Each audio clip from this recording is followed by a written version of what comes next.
Futures pointing to a solidly higher open coming up this morning following some signs of positive momentum on ceasefire talks or possible positive momentum between Russia and Ukraine. Reuters sending out a report this morning saying Russian President Vladimir Putin has said that certain positive shifts have occurred in the talks. That immediately sent futures to the upside, sent oil to the downside, still negative and moving lower for crude oil this morning. Meanwhile, other commodity prices back to the downside as well, including some metal prices. Basically, everything outside of copper down about 3 to 4%. Agricultural commodity prices also back to the downside a little bit as we get this possibly positive shift in these talks between Russia and Ukraine. Thursday, markets ended lower, as you remember, right across the board as CPI came out in line with expectations, 7.9% on the year-over-year number. Still a massive number, obviously. Individually this morning, Rivian shares on watch. Yeah, all-time lows here in the pre-market off that disappointing production forecast for Rivian for the remainder of this year. And we'll talk about DocuSign also tumbling here in the pre-market this morning following their report. It's Friday, March 11th, 2022. TraderTv.live starts now.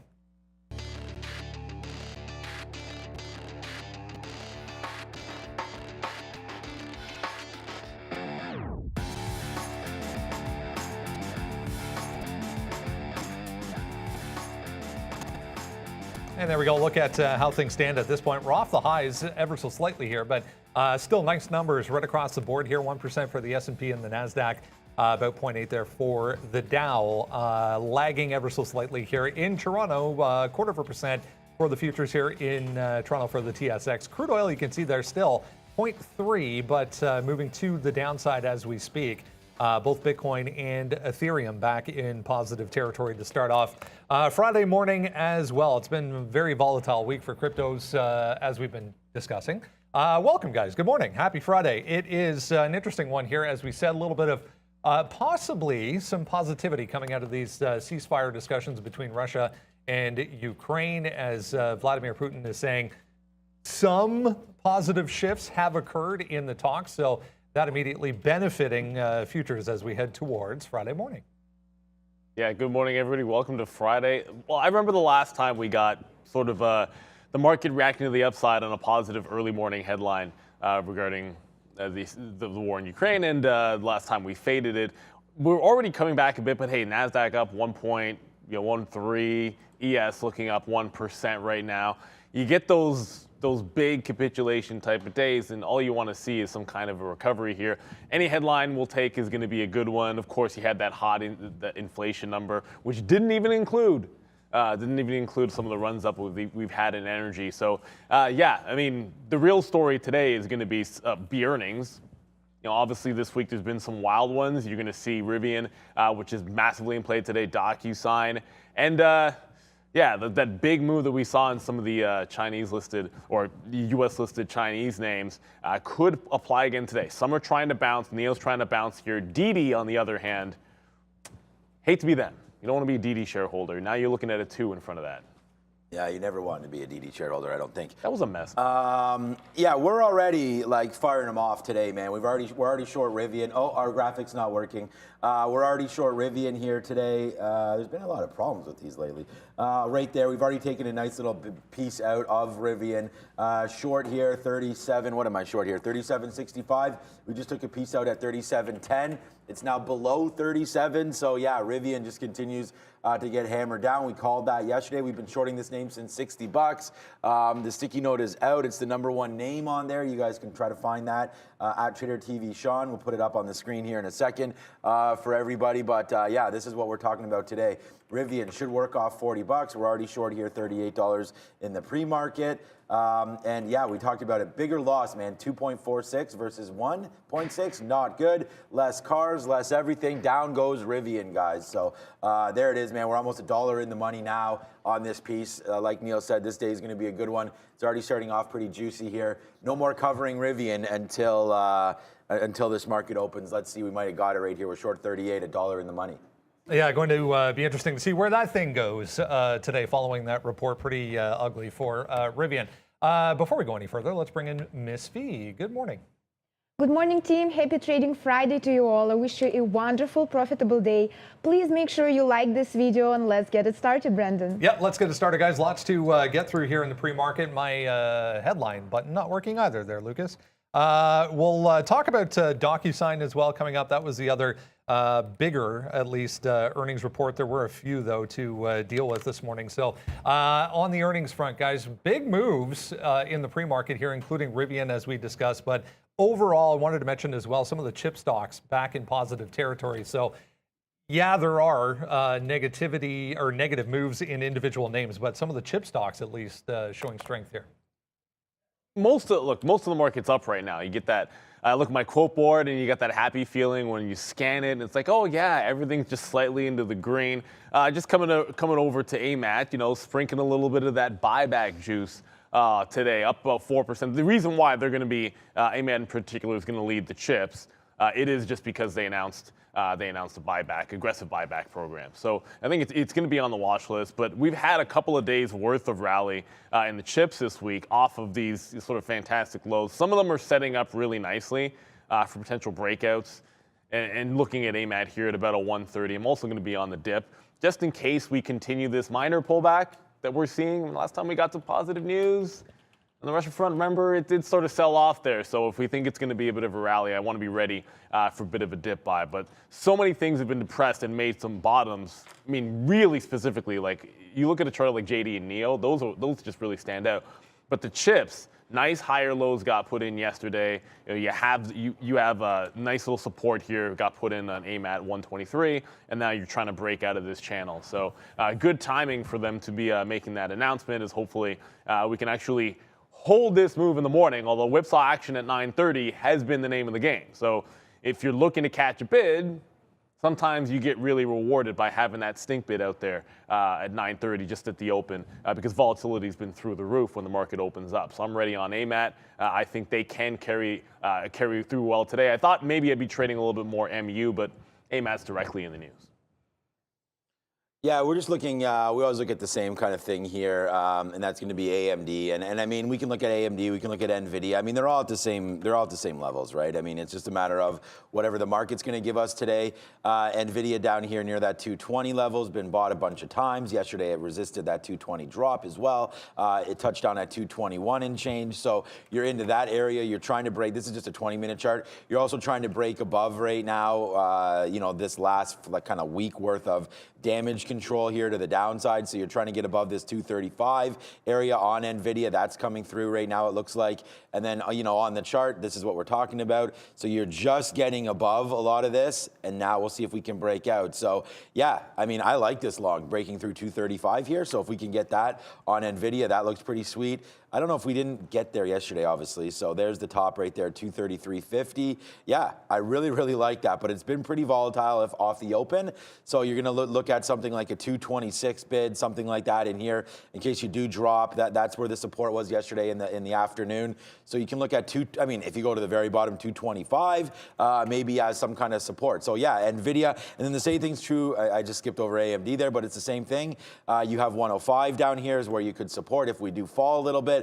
But again, like 108 falling to 105 means we have to go red. Like it has to go down 2 or 3%. I just don't see that here today. NASDAQ up 1.35%. I've been calling this little mini rally for the last week or so, and I think that next week we could even get more of a rally. I think it's going to be temporary, but AMD is a nice little move to the upside as well, bouncing off once again these same levels. Like so, you got NVIDIA at that 225.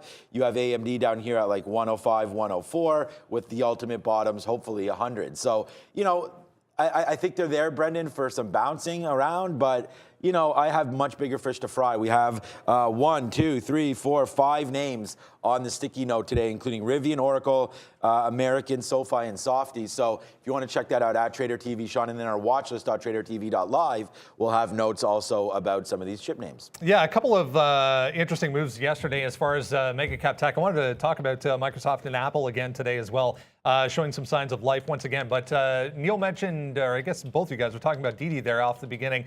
This was the headline, guys, the Hong Kong listing. There was a report they might shelve now the Hong Kong listing for DD, so it's down once again. Ulta Beauty was the other one I was thinking of there to begin the show. up on decent report. We actually got flushed pretty good right at the initial reaction, but ends the session yesterday positive, and now we're pushing back towards day highs here for Ulta Beauty as well. But yeah, mega cap tech going to be important on a day like this once again, along with some of these chip makers. Yeah, like if you had any of these, rallying into the afternoon, it was such a great recovery. I mean, well, it was Apple, Microsoft, didn't make a difference. And when I talk about like good support got made in a lot of these stocks, like the perfect example, Apple's a great example. 156, double bottom on the week, and we have yet to really break out. And that's sort of the thing. Like you're getting nice bounces, and we're testing back the top end of these ranges here. But I'd like to see us breaking back a little bit. Of course, this chart just wants to be. Oh, there we go. It's okay. 160 looks like it's the higher low trying to be held. And sometimes you need to see just like sometimes consolidation is almost enough. Like if we're even closing in the top end of the range today and not giving back these gains, I think that would be good enough. But what I'd rather see, obviously, is this 160 that was the floor. It's been the pre-market floor sort of as we're speaking right now. I mean, it's testing it as we speak. But if this can hold up through the wildness of the open, I mean, it's going to do the same thing as the market. Just to put an example in here, I know, look, Apple's going to follow the markets. When I throw the ES up, it's essentially the same thing as holding this key 4,300 level on the S&P E-mini futures. So, that's what I want to see. Like, can we actually have one of these dips, not capitulate, and then make a bit of a rally pressing higher? Now, there's a few things that set up a little better for me. For longs, I like AMAT, I like PayPal today, but I can't say that Apple at 160. You're more just playing the futures at that point off of 4,300, but a pretty good bellwether. And if we do flush today, I think it goes without saying 156 comes back on Apple, that double bottom, whatever. If we see that today, that's going to be a buy. And if I lose on that long today, I get no problem with that. It's just too good of a level this week not to be buying in front of it on Apple. Look, yesterday, guys, we had a monster trade. That was $4 or $5 winner on Microsoft off these bottoms, right? So you want to talk major cap tech? I mean, I think you got to go to Microsoft again. It's on my list here. We've been hitting this for a very long time to the long side off of these 280 levels. We hit 281 the day before, right down here. That went to 289 that day, so we were long down here, 281, went to 289. We were long yesterday, 281, went to 287 or 286.50. We had the majority of that move there, so that was a good play. And then now today, let's do the same thing, but this time let's use 285 as our long. So that's what we're doing. It's on the sticky note, 285 long on Microsoft. Let's just keep on playing it. I mean, it's still below its 200 period, I think, anyways, unless that has changed since I've looked at it. No, so we're still below on Microsoft. I still like the longs. You can see the ultimate bottom here of 270. I think it's fantastic, but we'll see if that comes into play again. I think it still could in the next month or two. We're going to wait to see. I mean, Monday, Tuesday of next week is going to be huge. We'll see about that, but I still like the play here long, as long as we're, I think we can get back to 300, like I said, next Monday, Tuesday, and then we'll see what happens. But for right now, I'm just going to keep playing the longs like we've been doing over and over again. Microsoft was a monster trade yesterday. It could be like that again today. But we have to be patient. And that's what I was trying to let, my trade's just not loading in here, but like if you look yesterday on the 1 minute, like the monster longs didn't start to happen until here, right? That was 11:30. It started to base down at this 285, 281, 282. We could have hit it early. It was just pretty choppy, and we were looking at Rivian and other names, but that still did absorb 282 as well. So, lots of bases here for Microsoft. I think the support is quite big at these levels. So, yeah, we're going to play the same kind of thing here at 285 and not even look at anything else. It's just going to be Microsoft or bust. All right, oil bouncing off 105 here. A nice move back to the upside. We're going to bring in Michael Noss, chartered market technician with trade ideas, and get another insightful little session here, Michael. Good morning. On some of these crazy moves that we've seen in these low float stocks over the past couple of weeks, including all of these, related to the energy sector that have just been going crazy with the price for crude. Great to see you as always. Good to see you. And yeah, we talked about this a little bit last week about the concept of float rotation. And last week was kind of the theme of looking at really low float, high shorted oil names, names that really no one's ever heard of before. But it seemed like it was a game of jumping from one to the next and the next and the next. So we talked a little bit about this concept, and I just wanted to go a little bit deeper into it today. Have some examples. To be honest, it's not the it's not the craziest morning for this, but I think the concept you guys will really, really like. So what we're talking about is float rotation, right? So first of all, we need to define what is the float of a stock. You hear this all the time: low float stocks, mega cap stocks, high cap stocks, and an actual definition of what this really means. Simply put, you can just think of the float is the amount of shares that are out there to trade. So they're not the entire shares outstanding. What they are is the shares outstanding minus any shares that are held in the company, any shares that are restricted. So it means, a C-suite type person couldn't sell them, anything like that. So anything that's out there in the market just floating around. That's kind of the name of the why it's named float, is just it's out there. You can trade it, you can buy in, buy and sell, turn it over however you want. So what we like to do, one of the new filters that we have at Trade Ideas, one of the filters that we really, really like to look at this, we call float turnover. And I have the math in the next slide here, but it's a pretty simple ratio where we talk about the float, or the volume of the shares, divided by the float, and then that equals your float turnover. Sorry, that didn't come through the same on your guys' screen as it did on mine. But if we go to the next example, this will look a little bit better, and I can make it a little bit clearer. So this was AGRI yesterday, and you can see I highlighted the massive volume spike that we had here. But what I think was really important with this one is that it traded 251 million shares yesterday for a float of 11 million shares. So the number I have with the arrow pointing up at the bottom just shows a float turnover of 22. So if you think about it as, if you think about the trading world as a bunch of people in a room, and there was only one share of this company around, it essentially just passed around this room 11 times. So what does this tell you as a trader? What does this mean as a trader? Well, in my opinion, it makes these perfect day trading vehicles, which is because essentially nothing happening here has anything to do with fundamentals. Nothing happening here has really much to do with technicals. It's just this shell game of, they call it the greater fool theory. So can I buy these shares and then immediately flip them out to someone higher, who immediately flips them out to someone higher? And since the inventory is small, it makes it way easier to push these stocks one way or the other. That's why quite often when you see a high float turnover, you get massive 100% plus intraday kind of moves. So the other way to look at this is also just look at the market cap, which is just the value of the company. So this is a $44 million company as of close of yesterday. That's what it was worth.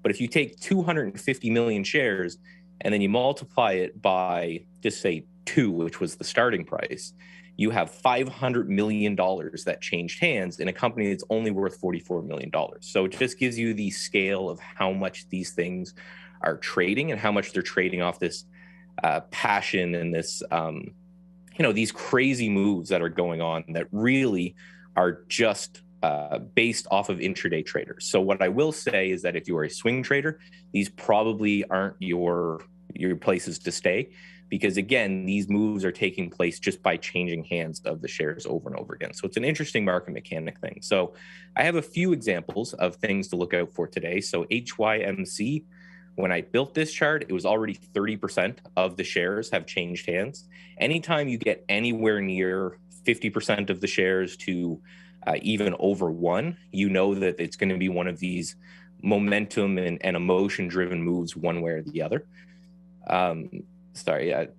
FUTU is another one down there. So this one's a little bit of a bigger stock, and it had about 15% or so of the shares shorted. I highlighted about $31 is an interesting place on this individual name, just because that's the lows from a couple of days ago. So you may want to play off that. Again, nothing that is showing in my scanners that's 4 or 5 times the float like normal, but some of these are pretty substantial, which actually brings me to the last one, which is DocuSign, which it's only about 5% of the shares traded, but that is 200 million shares in the float in DocuSign. So that's a significant amount. And I actually went back and looked at the last few times that this one's gapped, and it's way more than those. So even though the price movement isn't insane, we are seeing a lot of this float change hands. So maybe an early warning sign that something's going on there. Yeah, interesting concept, interesting idea that we talk about a lot here. Obviously, you know, it's going to affect not only the smaller, cheaper stocks, but something like a DocuSign as well. So great stuff as always. Michael Noss, Chartered Market Technician at Trade Ideas. We appreciate your time. Thank you very much. Have a good one. Even, guys, the DocuSigns of the world can be put into that group. When things start to go, they start to go. Like, you remember, like I thought Asana's quarter was ridiculously bad, just horribly bad. But the truth of the matter is, they also had a gigantic, 24% short interest or something like that. So they can run, man. Like, DocuSign might not have as big of a short interest, and neither does Rivian. I think they're both at like, one's at 4, one's at like 6. So they're not huge. I wouldn't be as worried about them. But hey, when it starts to go, it can be spicy. The one that was really interesting is like, yeah, have a look at that Futu, man. Like, I know it's up 7%. There's a bit of a relief rally as well happening in some of these beaten up names, especially Chinese listed ones or U.S. Listed Chinese names. But Futu, after report, 31 top, like Michael said, with that previous bottom. Those are levels that you really love. It's a little bit light on the pre-market volume, because I think a lot of these have been like dark pool dumps on the volume. So it's not been a ton of pre-market volume, so I don't really love breaks in that situation, but that's a great level to put on the radar and start watching. And look, the crazy thing is I'm literally sitting short in one of these. EXN, it's actually on our watch list, and I'm sort of saying it tongue-in-cheek, but if we have setups for it, we're going to take them just about every single chance we get. There was Exxon Resources, they're a gold play on the watch list, but I always look at when you do the gap up and simply just systematically fade all morning long, I usually like an opportunity to play off of like an obvious level. You get this $1.95 to $2 range here. And again, I'll probably take more shares in front of 2, but have a tight stop out. And if it tries to take the high, just sort of get back in front of the high. Like, you're never being really too greedy here. Like, I'm scalping it out when it gives you the 10, 15 cents, and maybe you hold some for the rest or maybe a bigger move. But yeah, these are the types of names that if you're going to short them, then you have to have a relatively tight stop. There's no point. You can't just average in and be like, oh, it's going to come down eventually. You have to have a specific plan, specific entries, and of course, more importantly, exits. It's always great having Michael Noss on, some more ideas and just to highlight some of the stuff that we've been talking about here for years. And that's, you know, risk management, watch the right stocks, understand the game before you get into it. And that's what Michael Noss is all about. And Trade Ideas is a great platform. So we support him. And thank you for coming on the show and highlighting, you know, more names. Every week he seems to come with a little bit. And that's what he was saying, the series, you know, he's coming with some different education points every single week. And I think the float talk and watching out for names that are moving around is exactly what we preach here. So a great day for Michael Noss today, Brendan. All right, let's get a few upgrades and downgrades for you this morning. Everything you would expect to be on the board, including that Ulta Beauty I mentioned. Nothing else exciting on the positive side, but there's Rivian. I counted 5. There's might be even more, but 5 price target cuts on Rivian. Some down even in the teens, it's worth noting. Oracle, DocuSign, and Chevron to the downside, guys.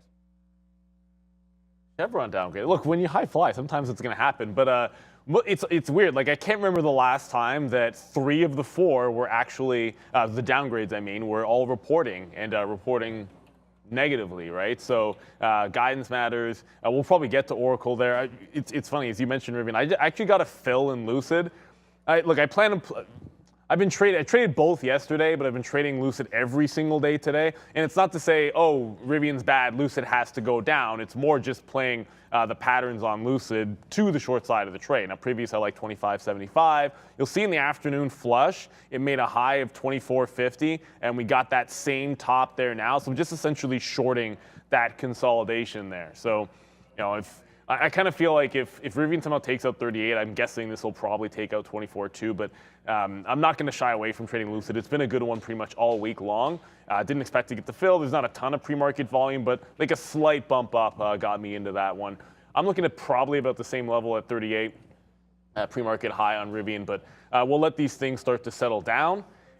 Probably going to have to get to Oracle at some point because, yeah, that was not a good cue for them. And to me, if you're a name that's not a hyper growth name that gets beaten up, not the best of looks when you're not going to be the steady 80 that a lot of people are hoping that you can be. But they are trying to make a transition in that company, which is doing okay, but may have come a little bit too far. Yeah, what's up to Scott H? Yeah, we're going to be watching the players. Yeah, I have Koepka, but my 5-pack is pretty much all face. Like, it's Cantlay, it's Morikawa, it's Koepka, it's Thomas, and it's... Going chalk. Yeah, no shocks there. Somebody else, let me find it. I'll find it for you after. Koepka, Morikawa, Tom, did I say Justin Thomas? Anyways, whatever. It's pretty good. But what you do is you just add up all the money that everybody makes. So, and then if you win with your guy, then you win anyway. So my guy's going to be Koepka for that one. I don't know what we're talking about, but Rivian, I'm already short. That was $1 in the money. It bounced off 36.70. So we're just going to wait. I mean, I want to be short Rivian all day until we're not. So that's going to be that play. It's on the sticky note. I'm talking about 38. I'm talking about 40 up here. So I think this is a short. You know, their numbers were horrible. I mean, I don't know if we're going to go over them or not, but yeah, it was bad, man. 2.4 billion loss versus 1.6, just horrible. Less cars expected, possibly cutting in half their production totals. This is exactly the stuff. It wasn't with Daniel Shea, it was after that, because I was short Rivian all day yesterday. We were short Rivian yesterday, $43, guys, yesterday, right here. Like, we had that short, like literally that short right there. We had that and we covered it down here. So we held it all day and then we shorted, and then again, we shorted that pop right there again, which turned out to be a good short. So look, we've been short Rivian since $60. We've been short Rivian the whole time. I can't remember the last time we even went long Rivian. I can't remember the last time we had long Rivian on the sticky note, and I don't know the next time we're gonna have it there. So yeah, we're gonna be short this name, although it's kind of bouncing a little bit here in the pre-market. It's trying to find a base at 36.50 or so. It's actually 36.70. So we'll see, but it's doing the same thing as well. It's going up to 37.25 and stopping. So we'll see. It should take off here off the open a little bit, you know, relieve some pressure. There's people that are going to be short. It hasn't been, you know, a rocket science kind of a call or anything to be short Rivian. So when traders wake up, which you're going to see in a couple minutes when, you know, accounts get activated at 9 o'clock, we'll probably see some buying, covering either longs that were wrong or covering shorts and taking out some profits. So we'll see, but I feel like 38 is going to come again. We're sitting all over this offer to get short Rivian. I got an answer for that long. Because yesterday, well, I mean, I was long yesterday at $40, but the next long, I want to say 35, but if it gets, if I see 30 today, if I see 30, I'm 100% going to go long. It's what, like, that's, 40 was pretty good yesterday, but so if there's Rivian is down 30% today, you're going long. If it does any kind of, like, not GameStop like, but you know, like the kind of capitulation we saw, it was Rivian that did it one time, like recently, where you just get one of those stair stack down, it falls like an absolute rock. If I see anything like that on Rivian today, then I want to be going long, and that kind of goes for any of these types of names. I just don't, like, I don't think DocuSign's going to have one of those, oh my goodness, it might halt here situations.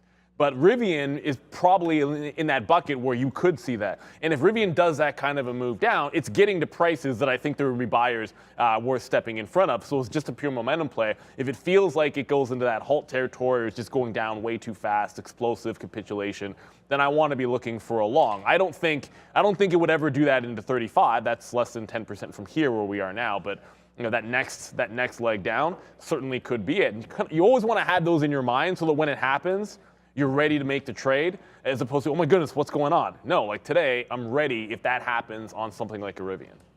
All right, market continuing to fade off these early gains. Let's bring in Arun and get his take on what to expect today. We are positive, as we said, trying to hold some levels here, Arun, but here we go back to the downside. Oil, meanwhile, higher again.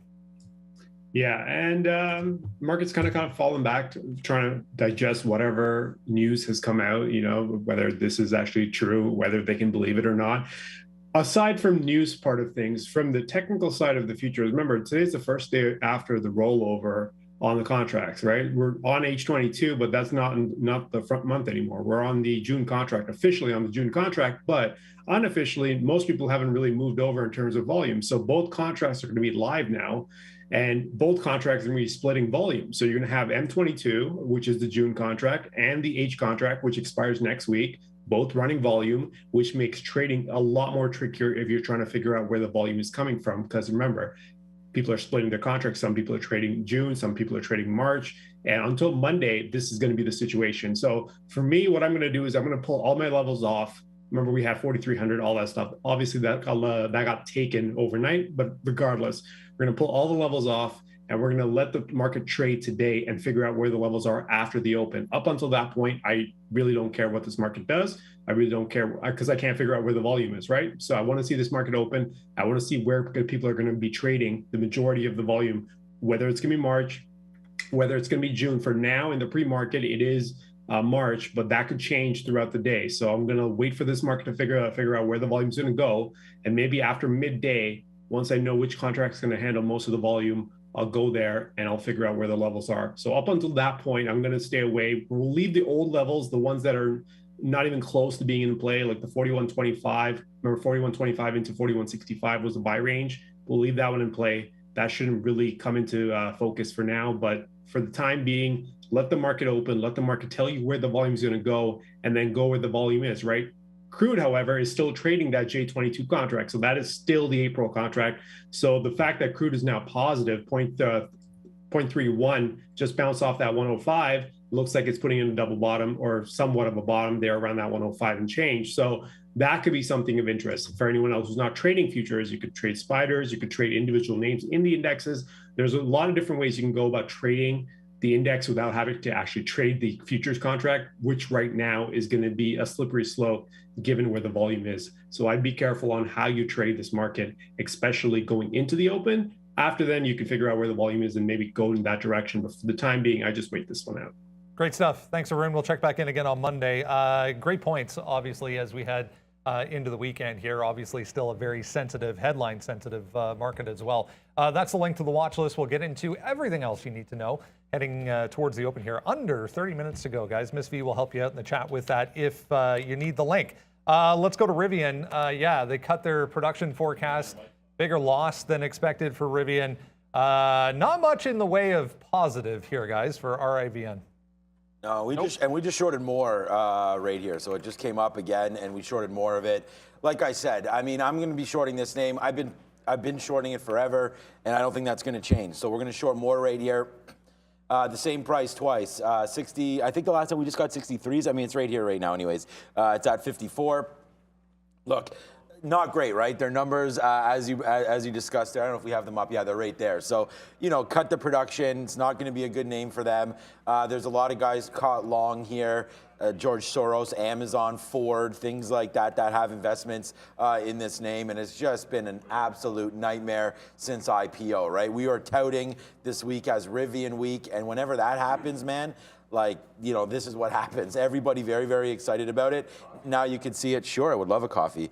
All the way to the downside there. So Rivian continues to make a move to the downside. And yeah, it's nasty. We're going to be short here.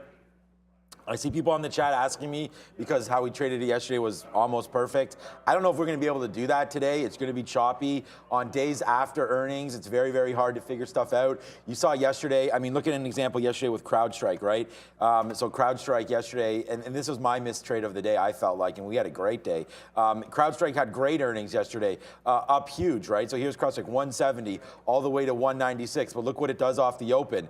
Tanks down to 183 before basing and then ripping, right? And so that's kind of the move there. And then if you look at Rivian today, I mean, horrible day where everyone's looking short, right? So just because we're all looking short, may get a bump to the upside. So just like CrowdStrike yesterday, a great quarter, came down, then ripped. I'm wondering if Rivian does the same thing. You have to look at 40. It based out yesterday, 40.60 there. And then there was longs yesterday at 40 where we stopped. We stopped at 39.80. Remember, we had that $3 short. We stopped there and then ripped back up. So yeah, I'm going to look at 40 as an area of possible resistance on the upside, but whatever, man. I mean, I'm going to be short all the way up. So I'm ready to rock and roll. I don't really have an out. I'm just going to see the way it's trading.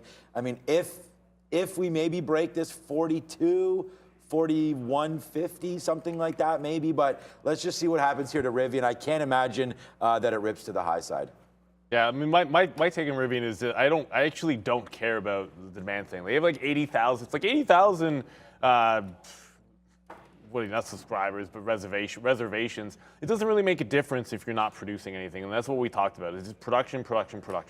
Make the cars. They're going to try to come out with a cheaper battery for some of their models, not the main SUV, but the van and the third model, which I'm not even sure what it is, which maybe that's going to be a thing. They'll be able to produce it a little bit cheaper, less not using nickel, but Either way, this is just about a huge disappointment. It's runway here. How much runway are they going to have to turn a profit? They're guiding just as bad for next year in terms of losses as they are right now. You're not even seeing that progress. So basically, take everything that everyone wanted to happen in a year or two and push it back a year or two. And that's what's going on. Look, my out on the trade is going to be 38. Because I've been in this situation before, and it's like I look at the same level, like a 40 up here, and say, oh, yeah, sure, I think that's a good level, but I'd rather be short twice or maybe even 3 times going into it. So if it breaks the top at 38, I'll just get out because it does have enough short interest that it could make a bit of a jailbreak run. It's not a sympathy play on Lucid. I am going to be short them both, but it's more of a trade setup play on Lucid, which has just been working the last couple of days. It just so happens that it is on the back of Rivian's earnings, which are poor. Not that any of the production issues that Rivian has don't also apply to Lucid. That would be true. All right, DocuSign, the next one here. Out aftermarket yesterday, again, same story missing. I mean, Neil and I were discussing in the pre-market here, $300 a few months ago for this thing. We're at 76 this morning, although it is starting to look like it might want to hold for the time being. 76 down here. It's tagged it twice. Trying to get back to the upside, but another miss here for Docu.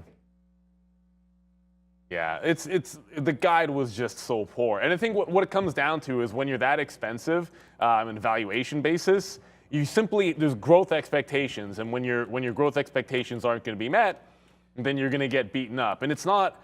And we've been saying that the term I like to use is valuation matters this year. It's not about whether you think the company is viable and whether it's got a good product or what's going to be around for a while. Like, all that can be true. It's more a matter of where we're going to value it at. So, DocuSign is getting close to, it's getting pretty close to pandemic lows. I mean, there's going to be buyers of this stock at $60. If it gets down to like 60, maybe even 65, there's going to be buyers in that range saying, oh my goodness, we're really talking about the March pandemic lows for something like a DocuSign, but we have a chance of getting there. My first thought today down this much was there might actually be some people looking for the relief rally already in DocuSign. And I look at that 75 bottom, I see it rolling into this low, and ideally, I'd love to see a 75 trap. Like, it breaks a 75 even to the downside. And maybe some shorts are digging in, they're loving life, and then it fails to break down from that level, and then you can grab yourself a little bit of a long. Now, I'm not defending the quarter or the guide or necessarily the valuation at this point, but down this much, I just feel like there can be some buyers in a DocuSign, and I'd like to see some kind of a whipsaw through 75 that can then hold. Suddenly, if you grab along on the way back up, maybe you get 20s, 30s, something tight to that 75 level. I mean, so the pre-market high is $80. It wouldn't even have to do that much to give you a bit of a relief rally. You're not getting a gigantic short interest or anything like that with DocuSign, but I think you add the tiny one that there is, throw in the fact that you're starting to get to some levels where, heck, it's going to start to become palatable for a lot of people from a valuation basis with DocuSign. And that's why I want to try the long for this, if I can catch it bouncing off 75 more than anything else. And it'll be easy to say, oh yeah, down 18% just short. It's not always playing out that way. And I look at where it is on the daily and say, let's try the long if we can get that fail breakdown set up. So just posted here on Twitter that we're just scalping. We're trying to hold we are holding, not trying to hold. We're holding a core position here on Rivian, but we've got in and out twice now. Holy crap. For some nice wins there on RIVN. So back and forth there. Pretty nice on RIVN. Also, Clover right now looks to be breaking out as well. So you have the last 2 days, we kind of bounced our head against this 320. So we'll see if it starts to break out now. It looks like it's trying to go Clover off of, again, a good report the last couple days there from them and some nice support. I mean, who knows how low this is going to go from here, but we've already have these bottoms of $2. It's up a lot. Like when you go 2 to 3, like, that's 50%. Like it's a big move to the upside here. But again, lots of room to go here on Clover. The best way to look at this would be that 20-minute chart. As you can see, bases here at 3. We're going to go long. We're going to go long down here at 310. But Clover right now looks like it wants to break back above. If we go long, maybe, you've got to hold it back down to 290. So we'll adjust. But I think 310 to start with, and then we'll look at 290 if it breaks down lower. So Clover's being added to the list today, guys. Let's go over to Miss V. Hey guys, welcome everyone who just joined us. I kindly ask you to hit the like button. Please help us to get at least 1K likes before the bow. And now let's continue with Brandon. Yeah, let's hit the like, guys. Let's get going into the open. We have the next one here, Oracle. Is there a trade here, guys, for Oracle today? Well, yeah, I didn't think this would. It actually just spiked $1.30 on Oracle, and I'm looking at it off these highs. I'm looking off these highs, and look, it wasn't a good quarter for them. Their growth was nowhere near what was going to be expected. You know, revenue was like 10.5, about in line, and then they guided forward. I think implied 13% growth, which so looking at 18 is the expected. So I look at the range that we're sitting in, and this is a daily chart, but it looks way better on the 15. If you can't sort of tell what this shelf is at 77, well, I don't know what you're looking at. So it's pretty simple. Short in front of a 77 level, give it maybe a few pennies behind that just to make sure you hold on to it. But realistically, there's the risk to reward makes sense to me here. Now, do I like Oracle for what they're trying to do? Like they're growing in the cloud, which is what they've been trying to accomplish. So that's all been going pretty well for them so far. But you can see the trend. It just felt like it was one of those caught in a great little relief rally for old tech, and it almost just gotten too far. And since it's made the little bit of the death cross, we talked about the cues on the death cross, but since Oracle has made the death cross, look at that top at 84, and you've just been rolling over ever since. You got a double bottom at 70, so I would expect there's going to be some support down there on the off chance it has a chance to get there today. I don't necessarily think it'll be that volatile for them, but that 77 short had to be had. I didn't really think. I didn't see any reason for. Did it go up there? Well, I mean, it just went to 76.30. It was a $1.50 spike. The market's still kind of coming down in. So I'm not really sure why it just popped up there, but I did get the first leg in. I thought we'd get this fill maybe if the market tried to go at 9:30, but here we are at 9:11 and somebody a.m. and somebody tried to take the stock up like $1 or so. But looks like it's already starting to come back in. I'll get a bid in front of 75. But really, I'm not sure why this spiked because I see the ES. It's still clawing back down a little bit here, so I'm not sure why this spiked. Yeah, so I have the same thing written out. I didn't even have the order out, which is why I was like, oh my God, I got to get it out. So we have the same talk here on the sticky note. I just added Clover there. Someone asked me to tweet it out, so I did. You're probably long, which is fine. I don't care. But right here, Oracle, we're talking about this. I feel it's a fade. The numbers, they missed, but for some reason they guided higher. So we're looking to short the top of 77. I didn't even put the order out. I didn't realize we were going there, but you can see Oracle here's 77 right now. I mean, it's, again, one of the easiest trades there. So, but again, you're not going to go short. You're going to try to make $2 on it at least. So if you're going to go short, you got to give yourself a little bit of room on it. So maybe up to 77.50, something like that to be proven wrong. So we're going to go short, pretty decent amount of size here of Oracle off the open when it does come back up and test 77. So I think it's going to do that. We'll put the short on up there when it does. And then maybe a 70. I mean, you got to give it a little bit more room than that. Maybe a 78, something like that. Not all the way up to 79, but I believe Oracle is a fade from here. I mean, a lot of it's going to depend on what the market does. You can see we came in today, was bumped up here. Now you're just fading all day long. So Oracle for me right now is going to be a short, and the wrong. We'll see. Let's let it open up. I don't want to punch in and punch out right away. So if we do get the short, we'll let it breathe a little bit and let it prove us wrong. So short 77. We'll look at it at 78. If it does take that out, then we'll worry about it. But right now we are 45 cents. In the money plus here on this Rivian reload. So far so good here. Rivian was my best trade yesterday. We had $3 straight to the downside. We reloaded it again in the afternoon. Let's see what Rivian can do. I am aware that it can pop and drop there on that. So we'll see what happens here with Rivian. A little flick of the wrist, and hopefully this market can start ripping up again. Yeah, the slide continuing here now, 0.7 for the S&P. Tesla, interesting move here in the pre-market. Guys, back to the upside after negative day yesterday, although we had big buyers, I noticed, this morning stepping up in front of 810, lifted it back to 835. But coming back in with the market here, Elon making more comments on their efforts to make their own batteries and the progress of that. So it would appear the market liked that this morning a little bit anyways. But again, one of those going to depend on what the overall sentiment is here today. Yeah, yeah. Didn't Randy ask if we wanted a coffee? Huh? Well, I had gotten my own, but did he shaft you? I'm like, oh, this is not my, this is cold. I always have to give him a hard time because he's the Tesla guy. Poor Randy. He's the Tesla guy.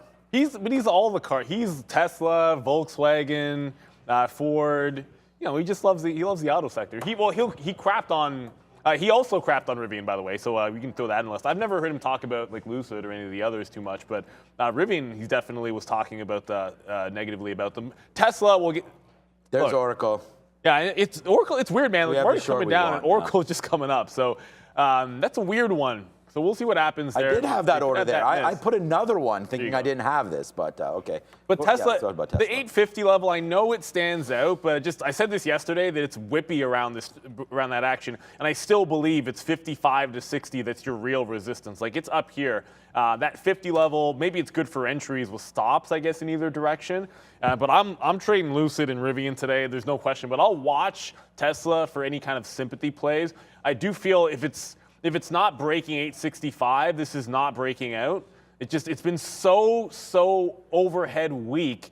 The last couple of times it's got, like when it gets above 850, and I know if you're watching the close 2 days ago, you know what I'm talking about. It couldn't go. The market was going, and Tesla was just struggling off of that top. So there's a lot of sell action happening at these prices, which usually tells you that you have to make another retest of the low, which it did at 800. But until it gets past 865, it's not on the breakout trend. I would say that you don't have to, like yesterday, waiting for 800 was a waste. Ms. V had a trade herself at 810, capturing the real bottom. I almost think that if we get another flush, you might be a little bit higher here and able to get like an 820 unless the market gets out of hand. So I'm looking 820, 825 maybe for an initial dip buy, but it's at 865 that's got to go. You know, like I'm not even concerned about 850 here. I think you're just getting chopped around if you try to trade that range, unless you really love the short for some reason, although I would never short Tesla, Rivian, and Lucid at the same time. I wouldn't see the point of doing that. It just feels like you're just asking for trouble. All right, yeah, coffee's for the soul. Okay, so right there, Oracle, I haven't even looked at Tesla today, but we did get into that Oracle trade. I didn't even think I had an offer here. I was waiting a little bit higher, but that's exactly where we wanted it, so that's good. So if I was talking about 77, I actually did have this 76.60 there, so it comes up, it fills, and then now we'll see. It's already printing 25, so we can already take 40 cents on this. I think we'll probably do that initially here, but let's just look at the imbalance locator quickly as we go. It's only 9:17 right now? Okay. So it's very, very early. I thought it was later than that, to be honest with you. So I'm not worried about this Oracle. Let's see if it does fade back in. Nothing really that we're talking about. I mean, we've talked about DD a little bit. I was going to mention the $3 level on the break long, but that's already happened. There today, down 10% on the not listing there over in Hong Kong. XOM I see as a sell, but again, 150,000 shares is like, you know, child's play for this stock. NEO is an interesting name here. Was that a buy imbalance for NIO? Let me have a quick look just to see what that was before we go away. There it is, 200,000 shares. Why, thank you, Randy. Very kind of you, thank you. Oh, I got the bang cup. You got the boom.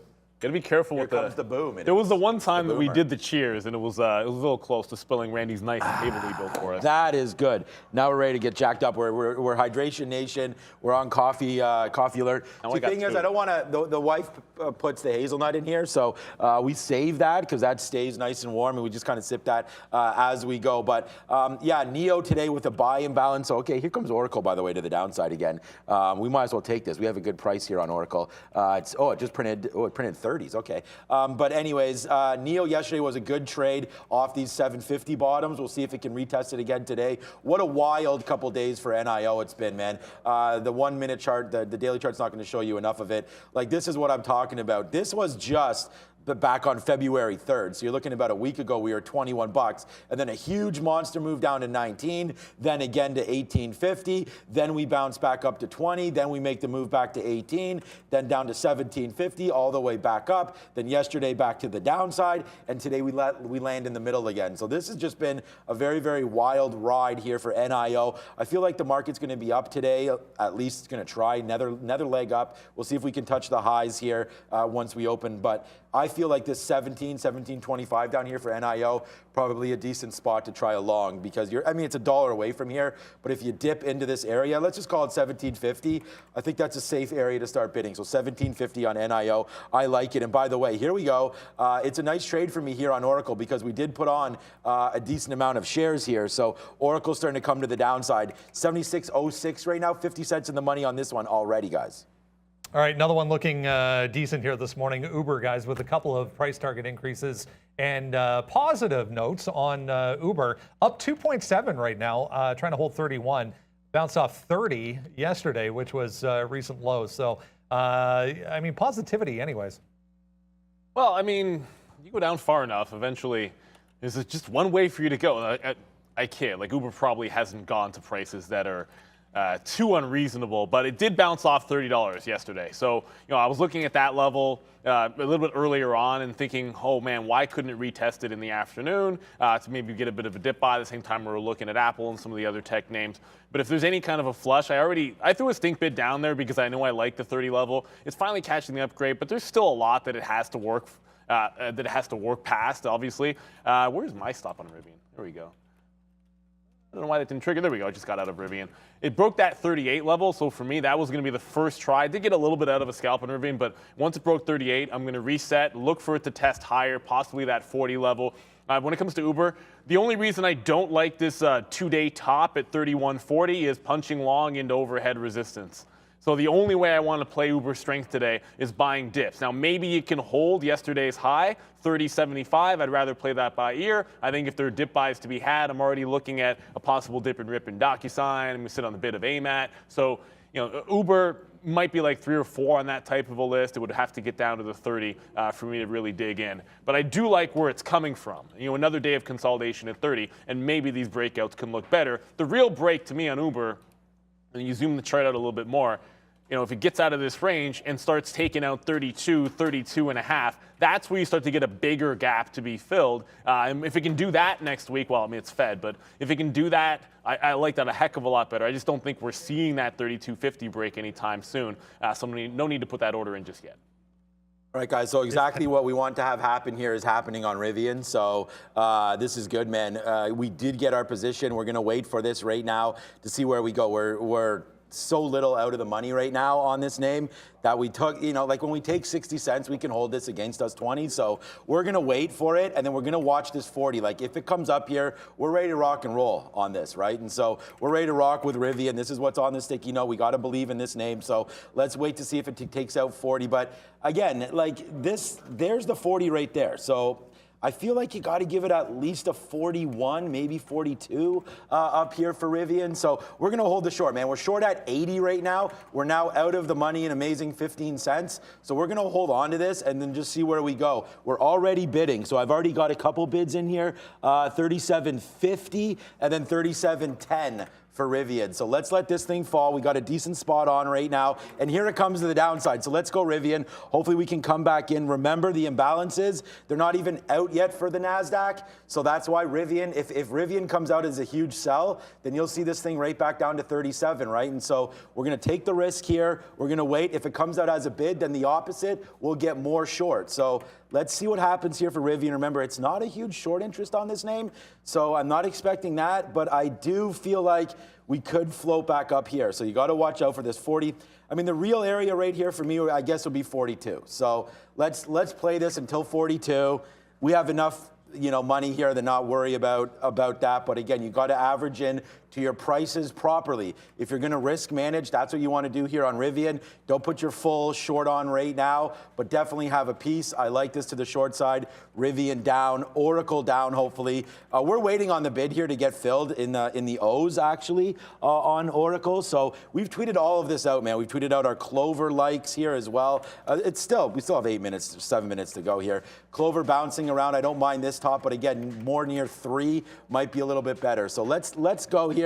We're excited. We've got 2 shorts on, which is not normal for me, but we are looking for Microsoft longs and a few other names. So Brendan over there at the big screen, let's go. A few little ones to deal with this morning as well. This is one of them, EXN. Just note, this thing's come back a long way already. We're already into these levels here. It's trying to bounce as we speak. I'm just going to look at 2, which is this level, and then above that 240, which is basically day highs. So going to need to move back into 2 and then 240 above that for EXN, guys. I like the way you think. Well, EXN's continuing to roll over. It hit 150 there, so I did get more shares out. I'm not even on the bid anymore, but I am on the offer in front of that too, just in case we get that pop and fade trade. Obviously, that's going to be one. I'm still in Lucid, by the way. You know, one of the reasons why it kind of makes sense. I have stops on either both that and Rivian. We took the Rivian out, but Lucid, that was a 24.50, more technical. So I don't care that Rivian went there. Oracle is calming down a little bit. The futures are making a bit of a whoops, still in the New York. Futures making a bit of a consolidation, I'll say. So Oracle consolidating off the highs. Looks like it's setting up to test that 77 level, which we like. One that we did not get to, well, I think you might have talked about NEO, but I'm not sure we talked about the travel names. They're pretty strong. They're up 2.5% this morning, but going mostly sideways despite some of the action that we've seen in the futures. I'm just looking at CCL here and want to quickly show you that it's breaking out from this bottom end of the range, this $18 level. This was a big shelf. You had that huge flush into 15, V-shaped recovery, and now you're trying to hold this 18 level. So, you know, I might give it a little bit of room to 1775 or so, but I like this 18. Like, it's such a good starting point here. And if you look at the day that it tested that level, it was a $2 move down into 18. So if this can break back out in a strong day, hopefully, as the futures can hold this, I like this name to be a strong one. It's right at that 18, so probably a trade I want to take at the open as the market goes. And if it does make a push down, I can sort of, you know, work into it 17.60 to 18 bucks. But no need to be sitting in here with only 3 minutes to go. Open coming quick. Yeah, we are, for me, for the travel names, we put it on, it's on the sticky note here, it's AAL. So we'll wait to see off this 14. You know, if we take down 14, you can go a little bit lower than that. But we are on the bid here to see about AAL. So we'll see if it can come back down into this 1450 or so area is where we're at right now. We're looking and bidding down into here, 1425 or so. But that might be, you know, this market could come in a little bit. Let's cancel that. Let's go a little lower than that. Let's go like 1410, 1415, something like that in here for AAL, and expect it to have a nice little dip downside here. So we got the imbalances now for NASDAQ. I don't really see anything on here.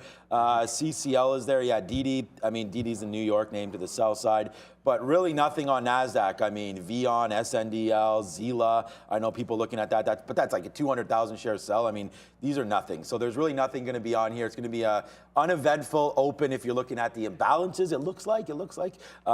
Don't kill me if nothing does happen here. Yeah, we're short Rivian, which is no problem. It's below 38. Let's wait to see where this goes. Who knows? From here, we are getting more short in the 38s area, like a little north of 38.50. We'll see if we can get that short there. And then we are short Oracle as well right now. Looking long Softy, looking longs AAL, and then looking long also, we didn't talk about this yet, SoFi. I'm looking for a long. We hit this long very well yesterday. I mean, it was a very top stock for us yesterday down here. For I don't think Neil traded. I don't think you traded. SoFi. No. Yesterday was a good stock for me down here. 920, 925. We bought this multiple times. Bought it here, and hit it to the upside both times. So we'll see if we can rinse and repeat. We do have a SoFi offer. Bid. What am I talking about? Offer down here in the 920s. So we'll see if it comes back in. And again, look at the market starting to fade down a little bit here. So that's what's happening. And it looks like we're going to we're very, very close to getting this Rivian reload there. It was literally at 38.80. So hopefully we can get it now as it's starting to rip up. We need to get some more short here. Yeah, with about 2 minutes to go, actually under 2 minutes to go, it's weird. So Lucid's starting to come down. Rivian's starting to go up. I'm in front of 40 for now. I do want to catch a rollover. It tries to make a pump to that 40 level. We're going to be all over. But the market is starting to fall, and we just retook 1%. No longer up 1% on the NASDAQ. That does mean I would...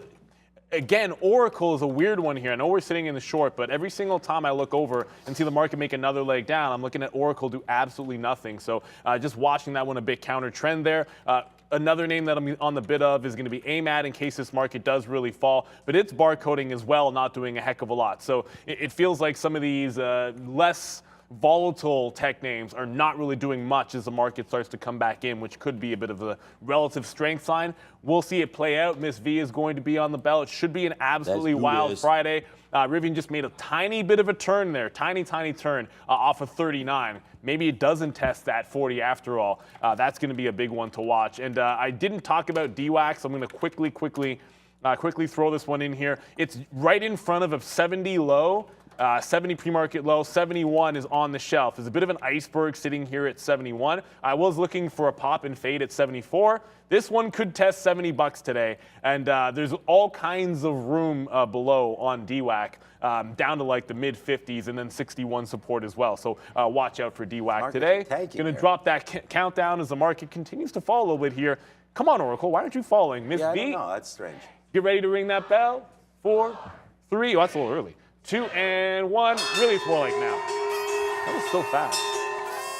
All right, here we go. The market is now open. So we'll wait to see where all of these names want to try to go from here. Did I just get filled on something? Oh, Oracle. Yeah, okay, so there's the Oracle 77. We talked about, that's really the call that we wanted. We did take a little bit early on the pre-market there. I was looking at like a 78.50 or so, or sorry, 78.50 break there on Oracle. If we're going to be wrong, it's not open yet. It's on the New York Stock Exchange, so we're going to have to wait. You know what? I can hold this up to 79. So let's hold Oracle up to 79 and see what happens there, but not open yet. Rivian really bouncy there, just tanked pretty good, and now it's going back up to the upside. So it just went back down to 38 flat and bounced. So you got to watch out for that. Like I was not expecting it to hit a level and then bounce back upside. So we're gonna have to watch. We are short Rivian here. Oh wow, guys, we're short at 38.23. Go ahead.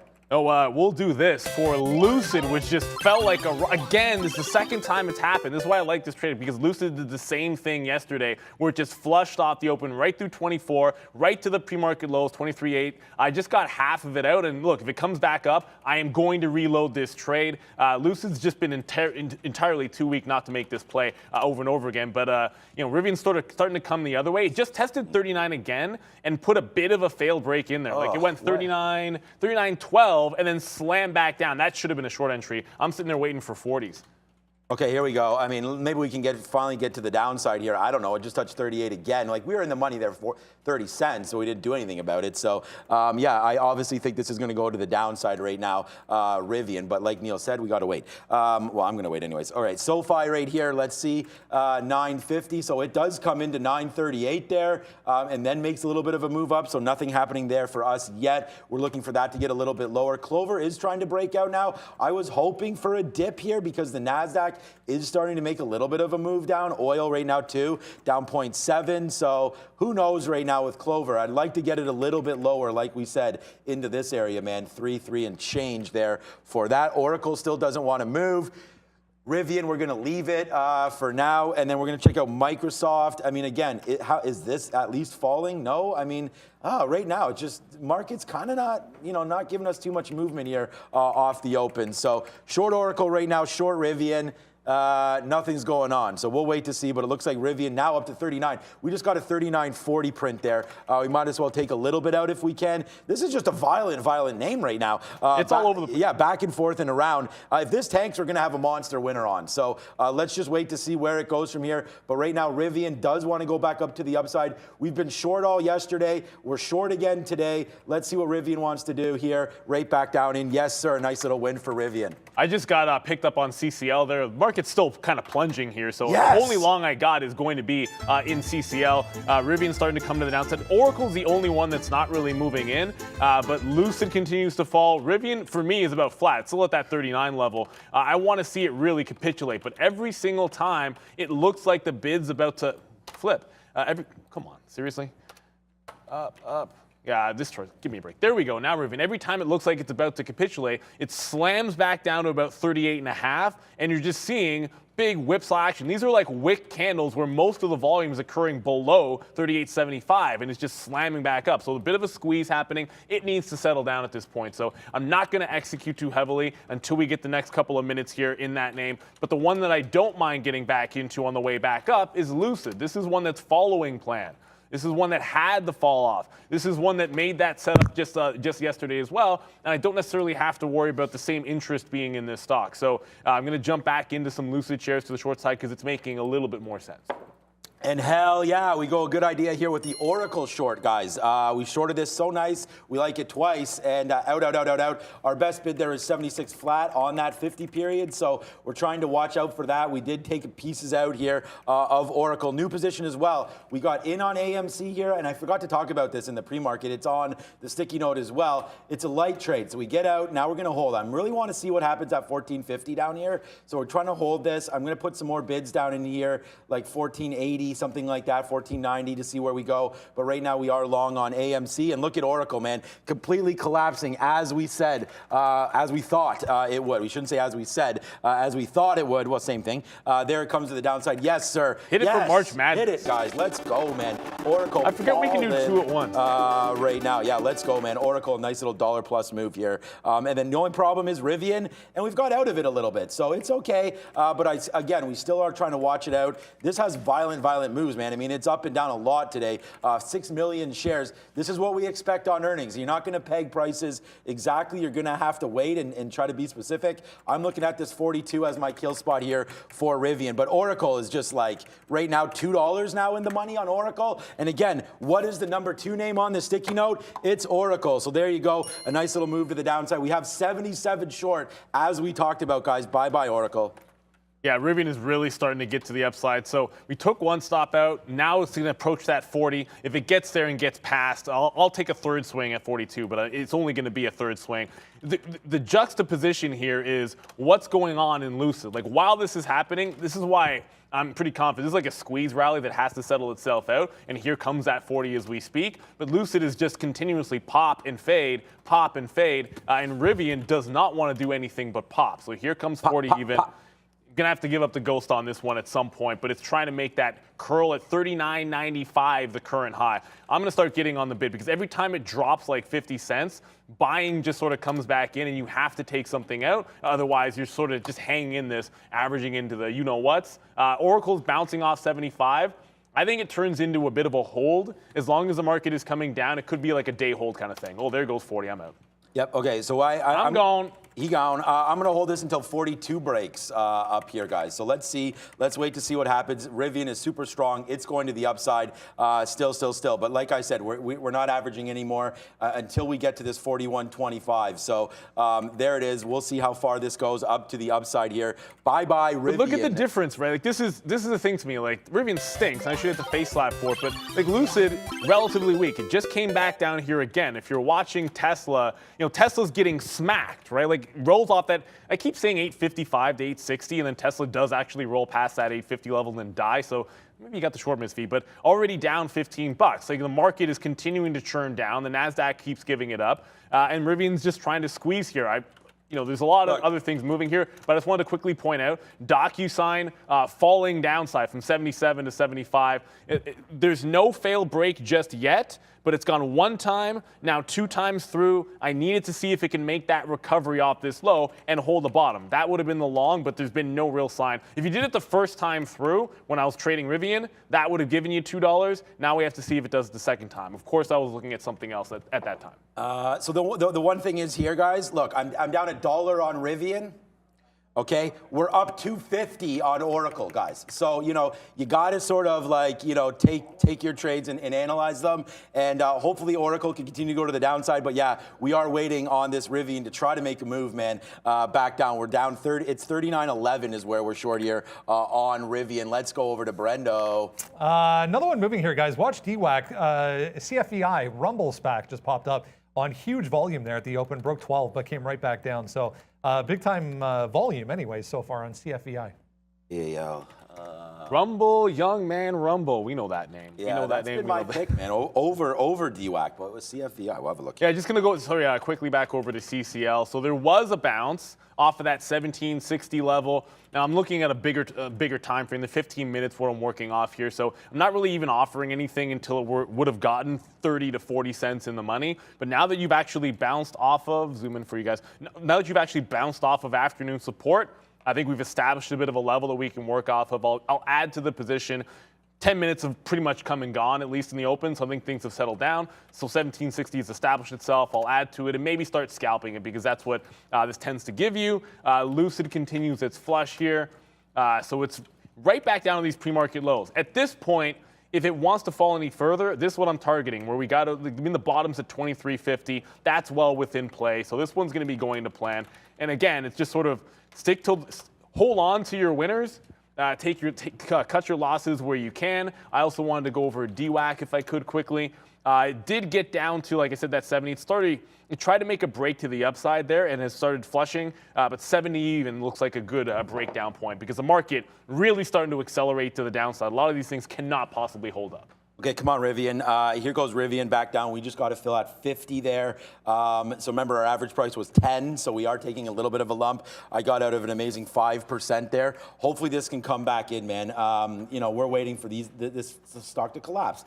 So 38.50, 38. These are some levels for me. I am bidding at 38.50, but we'll see if that comes through. A 39 would be good. We're short at 39.21 right now on Rivian. So, hey, if it comes in, great. If not, we have our plan of action. So we're bidding up here. We already have where we're going to get out if it goes. And, yeah, it would be a monster hit if it does go to the downside, right? So let's see. Here it comes back in. We do take our long now on SoFi. This could be a problem. Like, the market is absolutely crashing right now. So we are going to be long SoFi. Let's see what happens here. Oracle. And this is what I'm talking about. Like, boo-hoo, Rivian went up. Look at Oracle, guys. Like, we hit this just as much to the downside. This is $3 now in the money. And there goes Rivian. Rivian to the downside now. Rivian just touched me down at 39.20 there downside. So that's good. SoFi starting to go back up to the upside. You got to believe in your trades, guys. This is what we're doing. I don't know if I believe in SoFi so much. If we could take a couple pennies out here on that name, we will do it.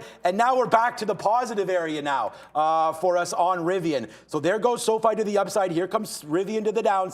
This might be an opportunity for us to get a little bit out here, a little bit more out on Rivian. So let's do that. Start ringing some registers now. We absorbed this trade all the way to the upside. Look, you're wrong until you're wrong, right? And we'll just wait to see 42 coming in, but we're just getting some out here. Rivian, a positive name, and your boy is on one more time. Let's see what happens here. SoFi, we just took a little bit out, but hey, with the market cracking down here, I don't know if we want to believe in this or not, but SoFi, we're long this name, and we just got long into AAL. I don't know about these longs today, guys. The market is not cooperating here. We may want to get out of this. Rivian, let's go, Rivian. Yeah, just holding on to CCL. It's barely. The only long I got's barely holding on for life here. Looks like it's going to take out that low. Oracle's getting very close to that pre-market low around that 74. The second that happens, I'm going to get out of Dodge. I still have that EXN starting to come back in here in Lucid. I'm still holding on to half the position. Still holding on to half the position in Lucid. This is the one I think we can be in most of the day. If it takes out that low, there's about another $1 worth of room in here to the downside. So we'll hang on to this. If you're watching some of the big tech names, come on, load up Facebook if we can. There we go. Facebook breaking 190. Let's just go right to the 1 minute. Breaking 190 and just continuing to capitulate here. So down about 3% when the NASDAQ is flat. The NASDAQ is, still slightly up. Facebook down 3%. Looking over at Apple as well, which is a big tech name that we liked. We said if 156 came in, we were going to be all over it. It just went flat, and it's about $1.50 away from that 156 level. So 156, that's what we like in Apple. We might get that today, the way this market's going. Cha-ching. Right now, AAL, dime right here. We're going to the upside, 14.20 here, AAL. We've been getting out of SoFi. We actually got lucky enough to get some 31s, 32s here. But if the market can rally, then we can hold on to it. We are back almost into a profit center here for Rivian, right? No losses here today yet, but we'll wait, man. Some of these outs obviously are losses. We need this to come back down here for Rivian. Remember, our average price was 39.10. We do have some outs here at 50 and at 20. So now we have to let this thing fall down here. Rivian, hopefully, this bottom will fall out on Rivian. It's a nice trade for me. We're at the highest spot we've been at all day here, so let's keep rocking and rolling. The only trade that we're nervous about right now is, okay, we have a better bid down here. In 85 we're bidding right now. So get some more shares long in AMC. This one could drop down and just continue to flush all day. And if that does happen, we're going to be out on AMC. It was 1450 or so that we didn't want to hold this through. So 1450, wow. We were bidding 85 there. If we miss that, that's going to suck. But right now, we're going to wait for AMC to get longer. SoFi, we're long. We're long on everything here. Short Oracle, $3 in the money. Short Rivian, 40 cents in the money. I believe it's Miss V. Brendan? One of the names that Michael Noss brought to us, guys, HYMC, did test highs there, but got rejected pretty hard in front of 2, all the way back here to 165 already. But huge volume again for HYMC.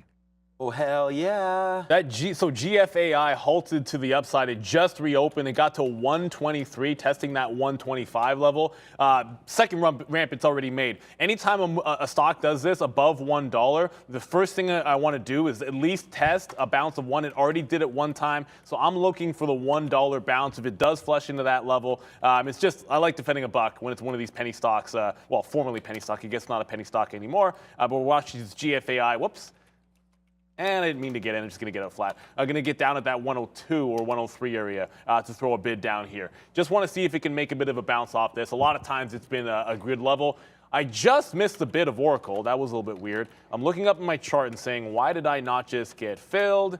Yeah, that's because we're still about 20 cents away. So, Oracle's still flushing down. It's about at that target. It feels inevitable that we're going to be able to get this one. But the weakness definitely there for Oracle off of those open.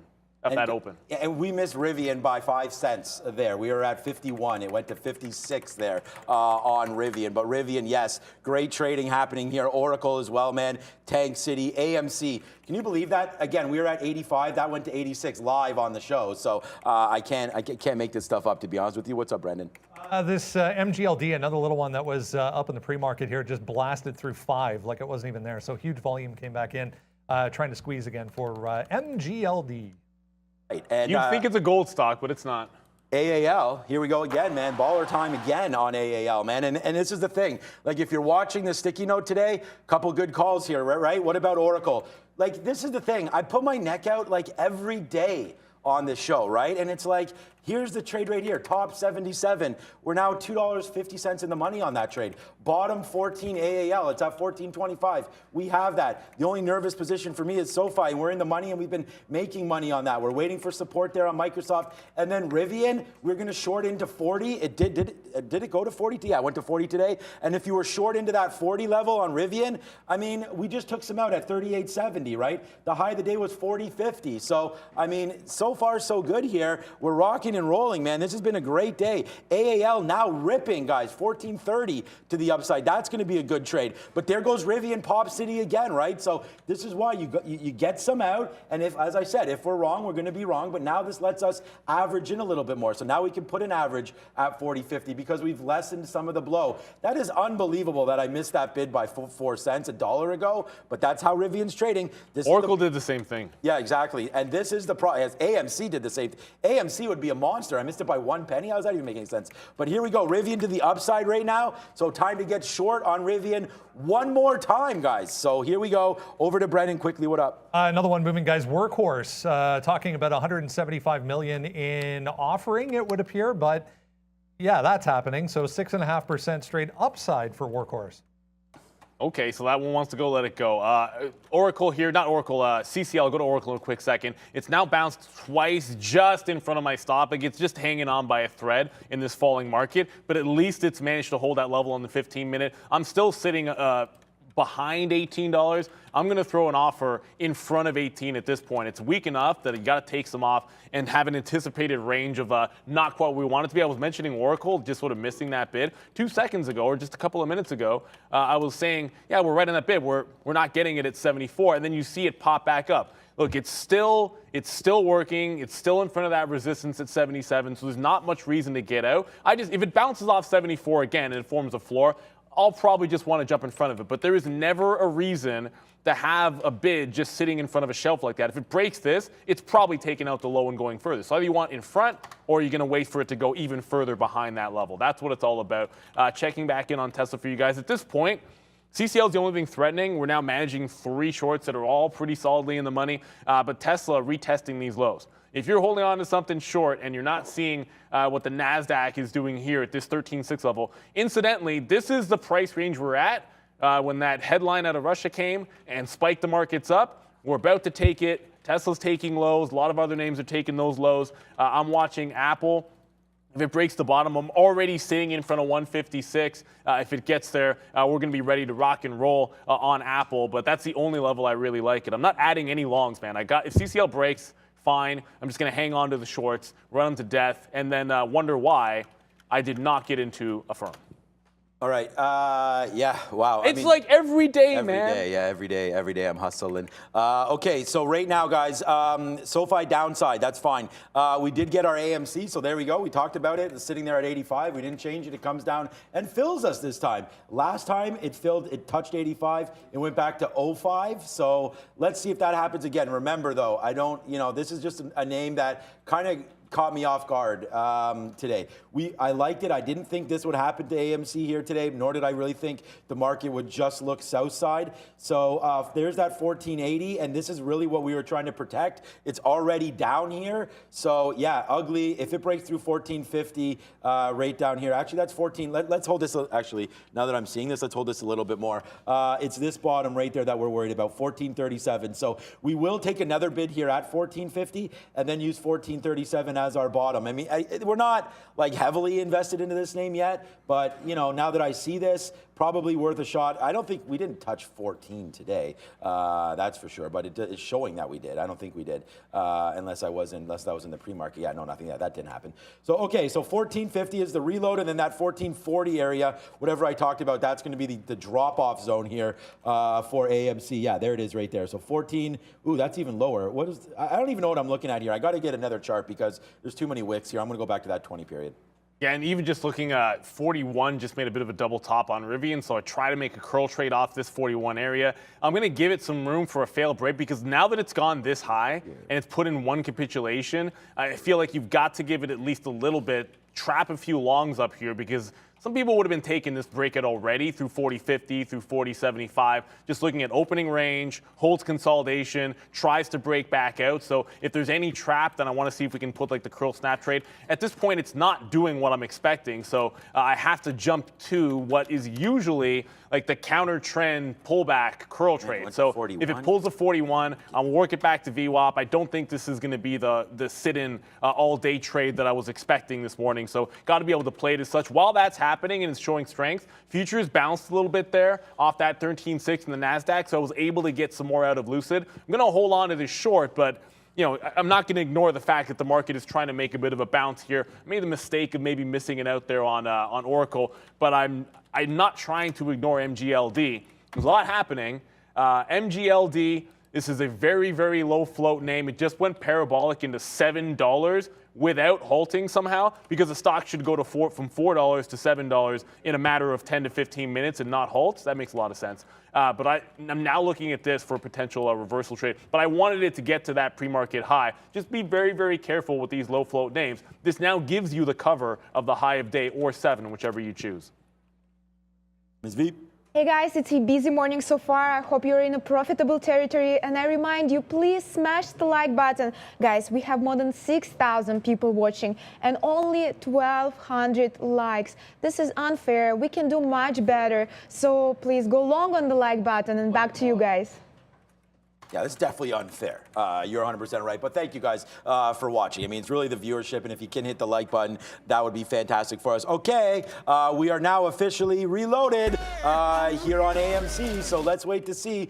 We got a little piece out there. We averaged in, and then we averaged in one more time against that 1440 bottom. We talked about that. And it's just this one right here. The daily chart was just too crazy for me to look at. I don't know if our daily chart's right. But that little bottom is what I'm concerned with. 1440 could come in. No doubt about that. So that's, an area of concern for us. So we are long right now at 1470. So that's a 30-cent hit. So I am expecting this thing to float up a little bit here. If we could take something out near flat would be fine and then give us a better average. But for right now, it looks like it's coming to the downside. AMC, it just needs to get some love behind it. I don't know if that's going to happen or not, but that's AMC right here starting to go to the downside. AAL, we're out of 3/4 of this trade.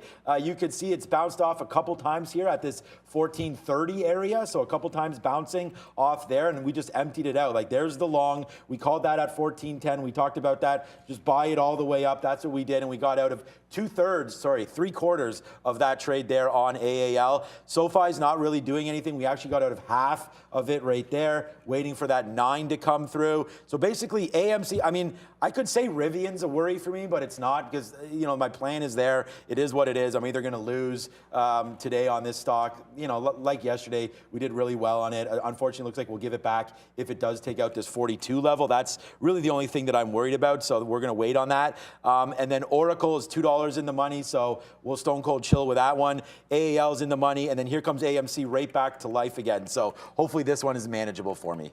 So MGLD just made that curl off of $7. We'll do a little bit of, I don't know, power up. That's the one I'm on, but it only got to 650. We're able to take a couple of trades out. Then it bounces off at 625. I was sitting right there on the bid. If it takes out the high, I might run away from it. Remember these, this is a super, super small cap name, and you've got to be careful. Up 200%, but they can always do more.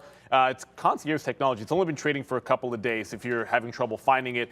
These low floaters, new additions, have definitely been the way to play. But if you're going to short it, like I said, have a bit of a plan of action. I just got out of EXN there because, yeah, that just happened on EXN. I was trying to get, I'm going to get off the offer, no point, right? I was trying to get more shares. If it popped 180 to 190, nope, it flushes all the way to $1.25, just dying a very, very rapid death now as it heads back to $1, where I suppose I would try to defend it. But it's MGLD, that's a new one for me.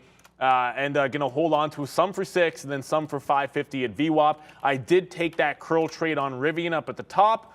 It worked to 450 and then again till 40. Now I'm just thinking VWAP or trace. I'm going to get on the bid, 39, 35, like switching gears, going into like the counter trend, double top, rollover style trade instead of just trying to pick a spot and hold on to it. Finally starting to work out for me on Rivian. I'm not going to turn positive on Rivian even if this happens, but at least we've settled down and got something that makes a little more sense. Brendo? Another one, guys, popping back up here, Longeveron. We were talking about it yesterday, obviously, very active into earnings. They report, and yeah, not much love, but starting to bounce off 6 here for LGVN. Longeveron again? Longeveron, yeah, blast from the past there. Longeveron name coming through there. Okay, so yeah, we're just, you know, like I said, we're stone cold chilling. We just took another bid right there on AMC, on Rivian. So that's come in. So far, so good on that one here. Let's see how far it wants to fade now. I mean, this is where we're short, right? We're in the money now. 39.70 is our average price. Unfortunately, it didn't hit. I was waiting for like this 41.20, which is really stupid. I didn't even realize how much this had gone up there. So that's a name that we should have looked at again, Rivian, for more short. But there it comes in now, coming back in, man. Nice little win for us. And again, like Neil said, you know, you got to wait for key levels to come through. There's a reload there at 40. My next reload was 41.25 up there. We only get as high as 41. Flat, basically. So darn it, we missed that reload. But Rivian right now, nicely done, in the money for us. We'll see how far that can go down. Oracle, yeah, man, $2.25 in the money on that. And then AMC danced around, and we got some out. Like we said, whoops, if we could relieve some pressure there on AMC, that's exactly what we wanted to do. So we did get some out. We're not going to reload it. This is going to have to fall for us follow the plan back into $15. Otherwise, we have our out, which is only a dime piece from here. So we're going to get ready for that. But right now, honestly, we already took some out. It's a problem, but we are out of 40% of it. So we'll see where that's going. Honestly, the only thing I'm worried about right now is Rivian and nothing else. So hopefully this can come back down to the downside. And yeah, we're close to the highest spot we've been at today. We just need Rivian to go. Everything else is perfect. Just Rivian needs to go. Yeah, I'm going to we'll hit this one. Now back to VWAP, close enough, 39.50. I just got out of Rivian myself, and then MGLD continued that rollover. And you guys know I go counter trend and don't like chasing these long trades, so I get it. Like if you got this 5 break or the 4 break, you love the long. Once you're past about here at 550, the only trade for me is waiting for the short. So by the time I was looking at this thing, I don't know why it didn't halt still, but it's now come down the next leg in front of 6. I can hold for VWAP here, but if it takes out the top, it's still the same trade. Even though it started to work, I still want to play it back into this 550 area. It's shown enough signs of strength. And keep in mind, like all of the volume has been to the upside. This thing capitulated all morning from $7.50 to $4, but on no volume. all the volume has been to the upside. So this is still just one of those counter trend trades, regardless of what it's done. Oracle feels like it's settled into an all-day hold. The same thing is now for Lucid. Lucid broke that bottom. We're now just going to hold on to see if we can get to, on the 15-minute, break these lows from yesterday. We're pretty close to it. We took some out in front at 23.60. If it goes any further, we take out this low, you start thinking about 23 even, 22.75. And the reason you think that is because this is what the NASDAQ is doing. Like, give me, like, the last time, this is now the second time, right, that you've had a pre-market move to the upside in the futures across the board because of a headline that comes out on the Russian conflict. And then what did it do? It sells the top, and then we go capitulation off the open. So, you know, I'm actually kicking myself for, you know, all I have is shorts. At this point, I really just wanted shorts, but I'm kicking myself for trying the CCL long. I love the setup, and the chart looked great, but you know, the same move, the same result here. I got stopped out on CCL, and unless we get back to these levels, 16.75 into 17, where real support sets up, I'm not sure there's going to be a long for me in this name. Just hold on to your shorts, but watch out for this marigold, man. Like, anytime a stock does this, where you get one of these parabolic moves and it tries to capitulate, look at it hold up. This is why I mean, like, I'm not only thinking of VWAP retracement because it's setting up to go again. And if it takes out the high of the day, I'm expecting a halt, although it never halted last time. All right, here we go. SoFi all the way to the downside here. So we'll take one more piece. Like I said, this was my most nervous position by far. It hasn't, you know, SoFi like long. Are you kidding me? It just, you know, with a NASDAQ that's about to go red right now, this stock really never had a chance, which is why we decided here to get out. Remember when I was in this, I was like, oh my God, the market's coming down. We did not expect this kind of a play here for SoFi. I mean, look at this. It's now trying to take this out. Here's that YOLO play that I was talking about. This is where now you have that 850 bottom. Like, you could just, it's not stopping to the downside. We'll get out when it breaks 9. But, you know, this is one of those levels right there that you might want to watch out for. 850 coming through, all-time low now for SoFi. Wow, man. We like, anybody trading these SPACs just really got rug pulled on all of these names. And here comes SoFi right here, down to $9. Yeah, remember when Super Bowl was here and it was like 18 and everyone was like, oh yeah, Super Bowl is going to rally this thing. Yeah, we'll see about that. SoFi Stadium, of course, is what I'm hinting at.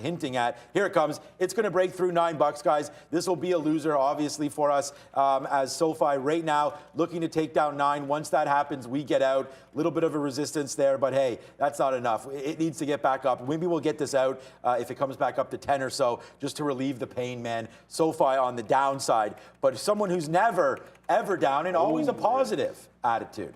Brendan Wickens at the big board.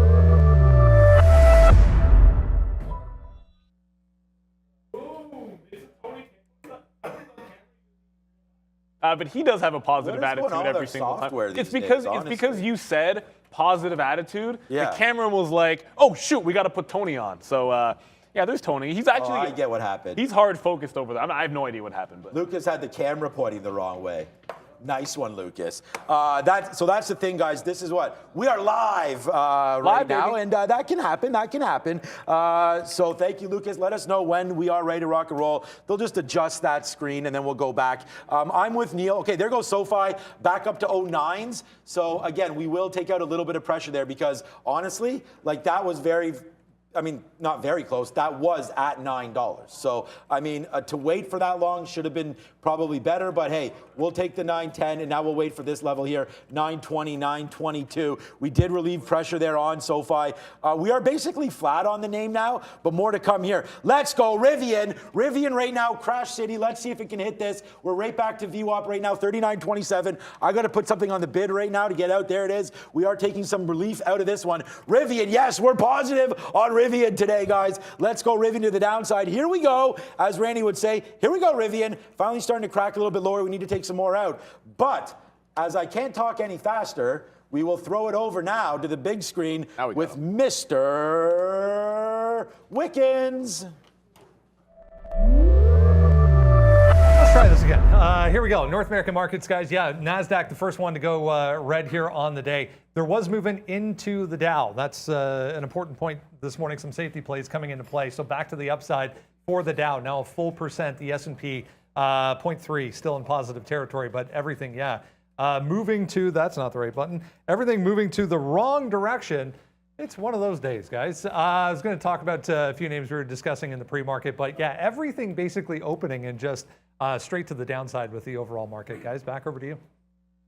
Yeah, the old rug pull-a-rooney, like that's what happens lately in this market. That's what we get every single time. I did have that stink bid on AMAT, which came into play here. So you'll see me get into it probably just before we threw to Brendan there. That 127 pre-market lows. Now, you can sprinkle all the buyback you want on something, but if the market wants to come down, you're going to fall with it. So I just got to long off 127. I'm going to have a pretty tight stop on this, actually going to tighten right to 127. I was giving it some more room below that price, but the way this has been trading, I'm going to give it one shot here to come back. We're going so far counter trend. I either want the perfect bounce here, catch some out there at 1-to-1, or actually a little bit better than 1-to-1, and then see if you can hold it into a 128.5 or VWAP, whichever comes. Finally, look, the market is just getting shellacked that the NASDAQ is breaking through this overnight support. Like, you're breaking through this. Oracle still hasn't taken out that 74 for some reason. I'm a little bit surprised by this now. Like, Oracle, once again, bouncing in front of 74, despite the fact that the market is absolutely dying here. So maybe it wants to hold, might have to get out of this one and just take the profit in front of 74. Clearly, Oracle has some support at that price. All right, here we go, man. Yeah, Rivian, wow, what a roller coaster today. But, that's why.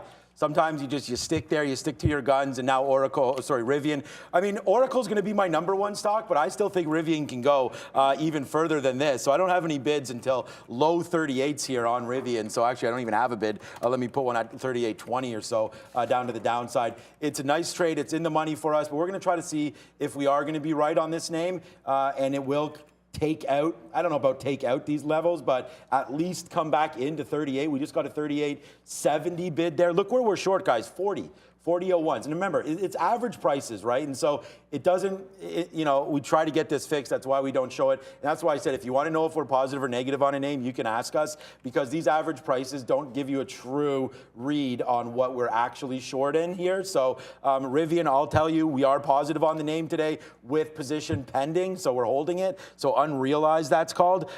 SoFi, not so bad, actually. Hopefully it can come back to the upside. We've really absorbed this. My worst trade today is AMC, and we took out some pressure there, but that's the only negative name that we have on board today is AMC. So AMC, a red trade for us here. And again, now it's bouncing. Of course, now it's bouncing. I can make sure I don't have any offers out there. Now it's bouncing back up to the upside. So AMC red, SoFi position pending. Big time wins here on Rivian. Big time. I don't need to tell you about Oracle. This could easily be the trade of the day as well up here. Oracle 77 shorts. Hold it. It bounced again off 74.30. So maybe we will put a bid there. We still have multiple shots to fire. So we probably bid that and get that out there. And then let's just get out of another piece of Rivian as it is dancing a little bit there. We'll take a 91 bid if we can get it here. Nope, we can't get it. I bid 91 and then it ripped up. So let's watch out. Here comes Rivian right back up again. Reload the short somewhere around here, 40 and change. And speaking of things that are trying to bounce, Tesla not quite to that 810, 815, but bouncing off of 820 or 818 at least. So it gets close enough to that low, and maybe it is going to put another higher low in there. It got to 800 last time, earlier this week, and then yesterday put in at 810. 820 would have made some sense, and that's what it's trying to do. I did get a fill in AMAT. We talked about this one being the one I wanted for the stink bid at 127. I just took some out 127 and 60s, so quick 50 cents. And now I'm looking for VWAP. We're in a downtrend, man. So at this point, it's like not holding on thinking this is going to be absolute gangbusters with the market going down like this. But if we can profit from catching one bid, CCL is not going to be a winner for me because that broke that low. But AMAT has still managed to hold. I'm going to hold on to Lucid. I feel like this one can just continue to only go down today. We had a pre-market. When you saw Rivian start to run to the upside, I mean, Lucid was just only falling. So, we liked this one for the last 3 days. We had to move our level down after it made that last capitulation, but we're looking at that 24.5. And if you stick to the 15-minute chart, look for this break of 23.50. Floodgates could open up on this one, and it could get pretty ugly. I see a few people were talking about Zoom 100. I understand that it broke. This is what it's going to look like on your 15-minute chart, guys. This is Zoom. The shelf was at 101. It did break 100 just there, but it wasn't much of a, like, it was a huge volume spike. And a lot of times you get this big volume wick down and then immediately reclaiming that level, and that's it making a big-time temporary bottom. Like, a lot of people might have been shorting a level like this through that 100, and then it goes, give you one spike, and then bam, right back into the upside. So it feels like for now it's a bit of a trap. I'm going to stay away from that. If anything, I might have been saying, oh, well, you go long 100 and change and play it into 101 for a scalp trade, but that's come and gone. I wasn't looking at it that time. It's actually something that I was hoping for on DocuSign, which never really materialized. Well, it gave it to you at 9:30. This was your chance to get it at 9:30, and now it's only capitulating. But I feel like it's just a tiny bit of a trap over there in Zoom, so I'm going to stay away. Finally, VWAP has come back on MGLD. I'm just waiting for it to show any signs of a bid, which it just did there. I'll just cross the spread and get out of it. So we took this one at 7, waited for it to get to a key level, put that retracement trade on, take it out at VWAP. Sometimes, if you want to make the cash, it's about looking at that setup, what makes sense to you. To me, Rivian made no sense the whole way upside until we got the double top curl. But for me, I'm going to go back to the hat of what do you do best? And that's the structured trade of the trade back into VWAP. It can come all the way back. That's going to be fine. I mean, once it does make sense to me, I'm not going to die on that sword. Brendan has a name for us. What's up? Facebook, guys, are Meta bouncing here off 187. Just an absolute flush at the open here for Facebook. There was some more EU concerns over regulatory concerns in Europe for both Meta and Apple this morning. So bouncing, though, big volume on the buy side came in there for FB. Yeah, you're actually seeing the market not really find a bid there, oddly enough. Like, you see that big bounce, but I was just showing you guys earlier the NASDAQ future. Like, this is it now, continuing to take out those after those overnight lows. So maybe we are just inevitably testing the real overnight bottom, which is still 100 points away. And whoops, I did that shake thing. Oh my goodness, you saw what? Yeah, I hate that. There you go. I always hate when that happens on thank you, Windows, for having that function where if you shake something too fast, everything goes.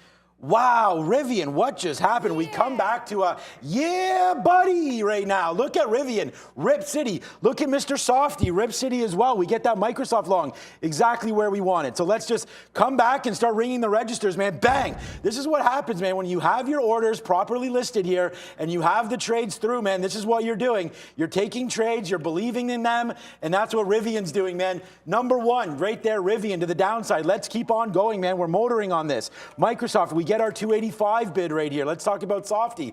There's the 285 bid. It ripped up and we got a little bit out there, but we sit back down and like Neil said, the NASDAQ just turned red. Okay, look what's on the sticky note, man. Microsoft, this is the prices that we wanted down here. 285, there it is. And there's the win. 50 cents to the downside now? No, thank you. How about 60 cents to the upside? Let's take another piece out here on Microsoft. Upside there on Softy. Woo, wow, Rivian, man, that's good, man. You get bump when you come back in there. I just said, will Rivian come back and test these areas? Look at that bid, 37.85. I didn't think, like, I'm lighter than I thought I'd be right now because I thought I'd have more shares on. But yeah, I didn't realize that I had all of these bids here. But wow, Rivian, nicely done. Took it out all the way to the downside. Man, we're happy. This is my best day this week. And we're going to go, oh my God, because so far here today, everything, we're working on one right now. It's just too bad AMC failed us because other than that, man, we are on one. It's been a great trading day. I hope you guys enjoy yourself. There it is, man. Sticky Note Nation for the win. The People's Trader is here. Yeah, I got to find a way to and thank you guys in the chat for saying, yes, I know. I can turn that feature off on Windows. I've just never done it. So I'm not going to shake that window again. You know what happens. AMAT trying to break back up. The one thing I like here is the market was continuing to capitulate and break those lows, and AMAT doubled down and held 127 where we got in. So it does feel a little bit better off of these levels. So finally we're coming back in. Oracle, you know what level it keeps bouncing off of, right? So at this point, with the market continually breaking these lows, I need to see it take out the bottom. I'm gonna do this again. Like I wasn't bidding there before. I'm gonna go back to the well and say we have not really had the true capitulation just yet. Let's see if we can't test a little bit lower. I've already scalped a lot of this trade out.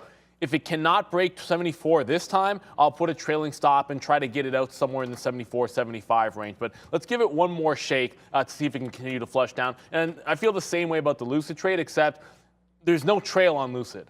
I'm now just holding it for the break of the low and that 22.5 range. I'm not even going to throw a bid down there. And MGLD, a lot of times when it makes that top, sure, it'll maybe capitulate through VWAP and go even further to the downside. I'm never really looking for that play. I'm looking for the setup that works for me over and over again. So back to that 7 even, and maybe we'll jump back into it. That EXN, which we got out of a while ago, you always look to see if these can make sort of an obvious bottom.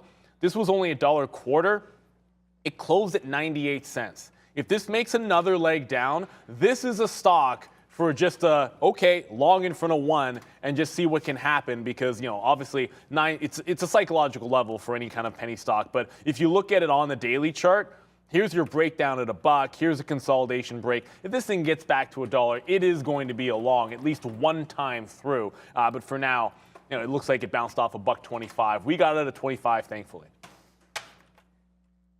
Man, this has just been, you guys, thank you for watching again, man. I mean, this has been a monster show. Tons of winners. That Rivian trade, I'm still still jacked up about this, man. That was such a roller coaster ride. And then we really, normally this doesn't happen, but we defend our levels. We talked about that on the show, and I'm really proud of the way that traded. So needless to say, I'm happy about that. I'm happy with our Microsoft. I'm happy with the Sticky Notes production, and I hope you guys are as well. And oh yeah, by the way too, Oracle came right back in. We took another piece out right there. So yeah, we're gonna hold it now for the flush. Oracle, another fantastic trade. Wow, what a great Friday, and it's about to get even better when we throw it over there. Yeah, bang as well, guys, on the chat. Throw it over there to Miss V. What up? Hey guys, we've got a super chat from Carlos Gomez. Thank you so much, Carlos. There is no message, but made big on Rivian. Thank you guys. That's what Carlos says. Congratulations.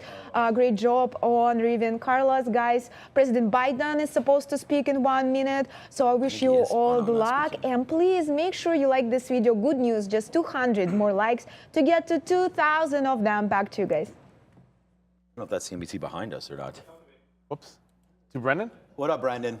There's this note on Facebook as well, guys. Meta, Russia opening a criminal investigation into Meta. We mentioned the EU tie as well. So FB, yeah, bouncing, but huge volume overall. Relative volume very high today for Meta.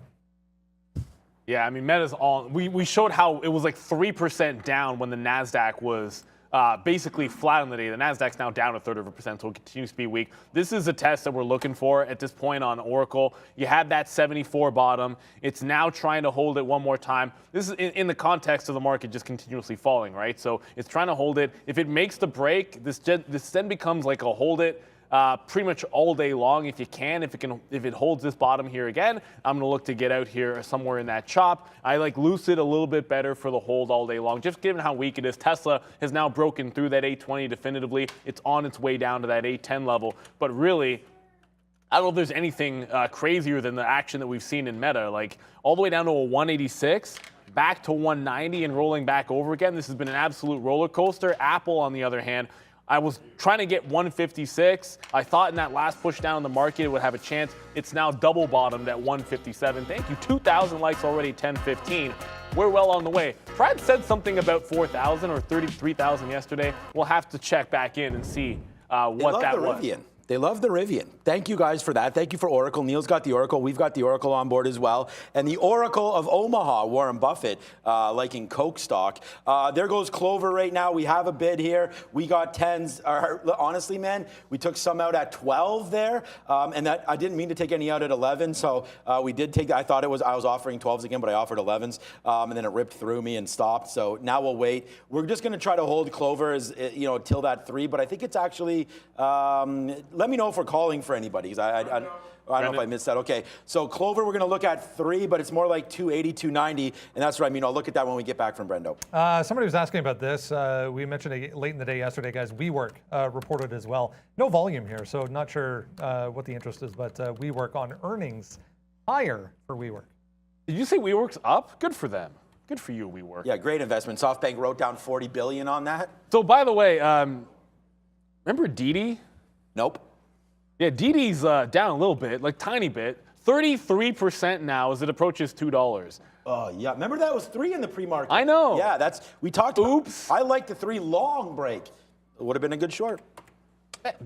Damn. Anyways, Damn, at this point, and we always say this, look, once you've missed out on something like this, there's no, like, oh yeah, like what are you gonna do? You try to find another dollar winner on a $3 stock? No, like that's come and gone. Maybe it goes to $1. I have no idea. But at this point, I'm actually just thinking about $2. Like, what is going to be sitting on the bid at $2 on DD, and is it going to be a level that we can play off of? That's all I'm really thinking about here. Am I going to get that kind of a trade? So it's on the radar. It maybe should have been earlier. The last long I had on will be up on AMAT because we did take some out here, 127.50, but it broke the shelf, and I said forget it. Now it's just about the shorts, working those trades. You're past that opening rush, so either the opening range for the first 45 minutes is still giving you an actionable trade, or you want to be sitting in and holding on to the trades that are working for you. There are still some that can come into play. We talked about Apple already. If it gets to 156, I still like Uber at $30. That's somehow still green on the session. I just look at how well it held that 30 level before, and if it can come down in there again after the upgrade today, this is still within the range of buying a dip that I liked. I mean, I don't think it's a stretch to be able to say that if DD is doing that, well, look what NEO is doing. It's getting shellacked, man. This was $20 just a couple of days ago, and now you're testing 16.5. If 15 gets in here on NEO, it's going all the way back on the daily chart. This is 15 back here all the way to 2020. We had a nice consolidation break, and that was your support. If we see 15 on NIO, there is going to be a jailbreak long at some point, but you're still about 10% away from that. Maybe it doesn't happen this week, but I'm watching that level for Fed next week for sure. Come on, Lucid, break that low. And Oracle, yeah, you just keep on wanting to do it, man. It bounces again off of 74.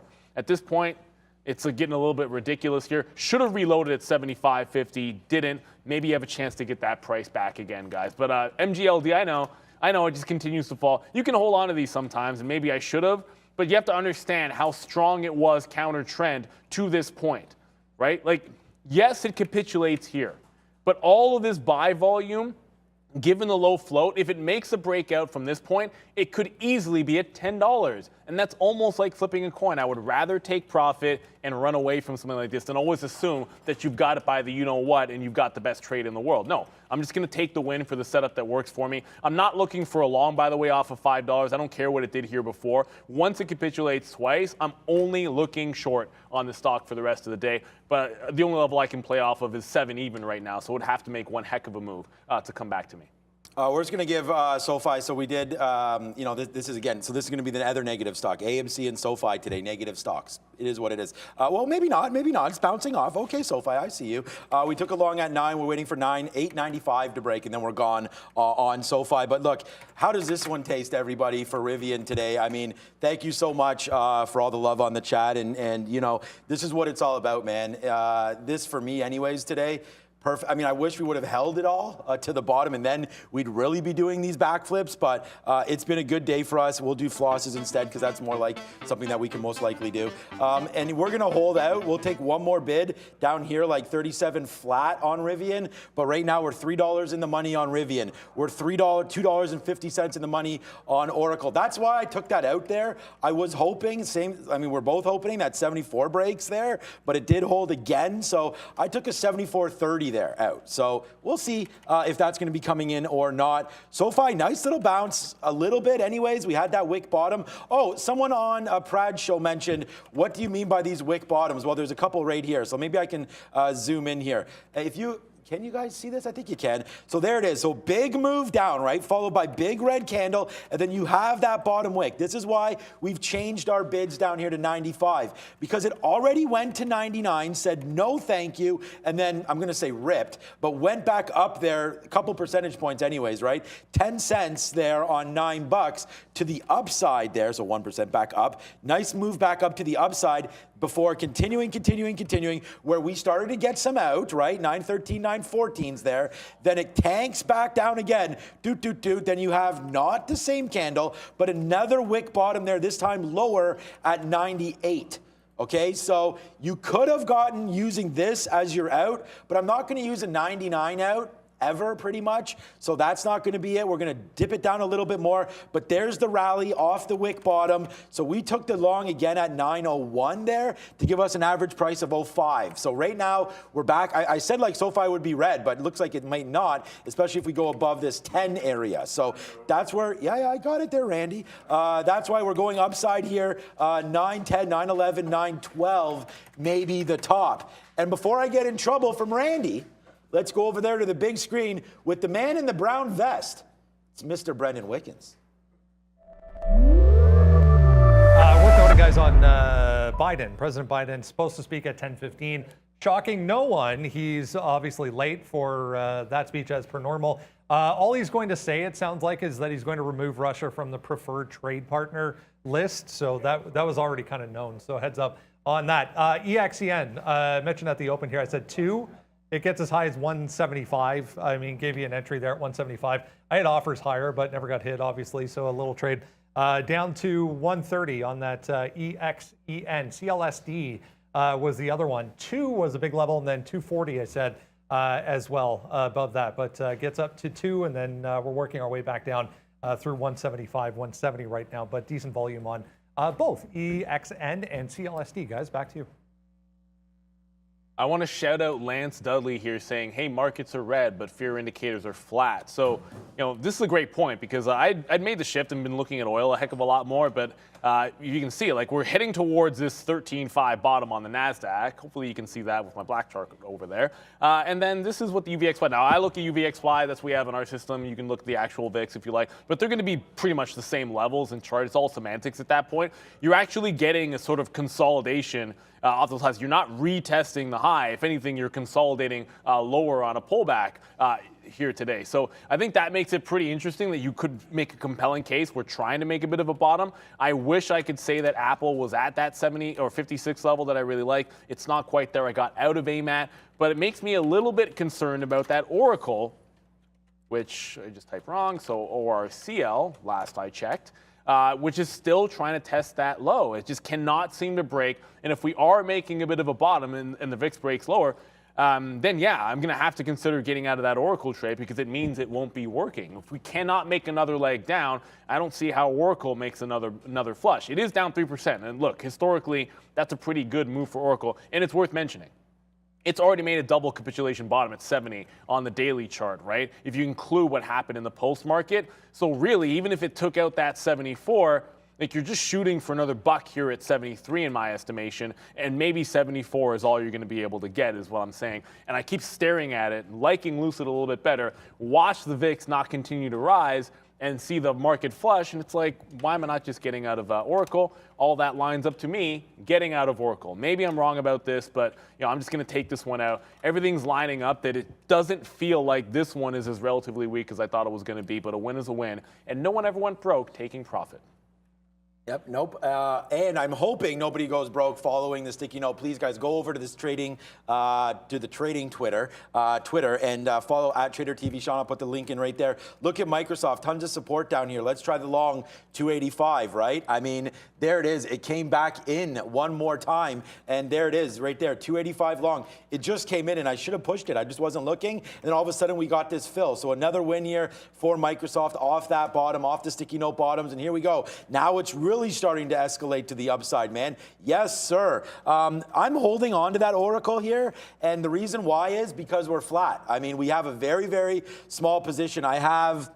I'm going to say 7% of our total trade down here. That was a big out. We held it for the last little bit. The real out was right here, though, to be honest with you. 74.90 was the bigger trade to come out. These are not, you can't add it up. It's not, normally I'm like 10, 20. Remember, I was trying to hold this one. I really felt that we had this. So that was a big out when it came back through. And then we put a bid there because how many times is it going to bounce off 74? I don't know, but we're going to take that short there. And I'm really not, because the market is so far down today, like this, I'm not really going to take any more short on Oracle. Like, I'm happy with this. If it goes all the way back up, it goes all the way back up. We won't really give any money back. So, well, we will, but it'll be a very, very small amount. There goes Oracle back up, breaking the 50 period. So, hey, if you still have a big position and you are waiting for Oracle to flush further, it just took out the 50 period. It's now going to take out VWAP. I believe that if you're still short this name like I am at 77, then that's probably a good spot right now. Don't hold it too much past like this 75.20 area. It's trying to test these VWAPs and the 50 period, so bump it up a little bit. 75.20 would be my official out, which is, hey, still $1.80 worth of a winner there. So hold on to your short on that one. And then there goes Microsoft as well. Now $1 up to the 50 period. Oops, we did it again. It's happening one more time. This happened yesterday where we took a $5 winner on Microsoft, but right now the market's trying to get back upside. Let's take a piece out, man. We're dipping around here. This 286.20, and then if we get up to 287, we did it again. Shout out to all the Britney fans. If there are any. Oh, there's lots, man. I don't know if there are that many in this chat. We'll see. Who knows? In this chat? I'm not a huge Britney fan myself, but hey, it's still a legendary song. I mean, it is what it is. You got to be able to throw the love out there.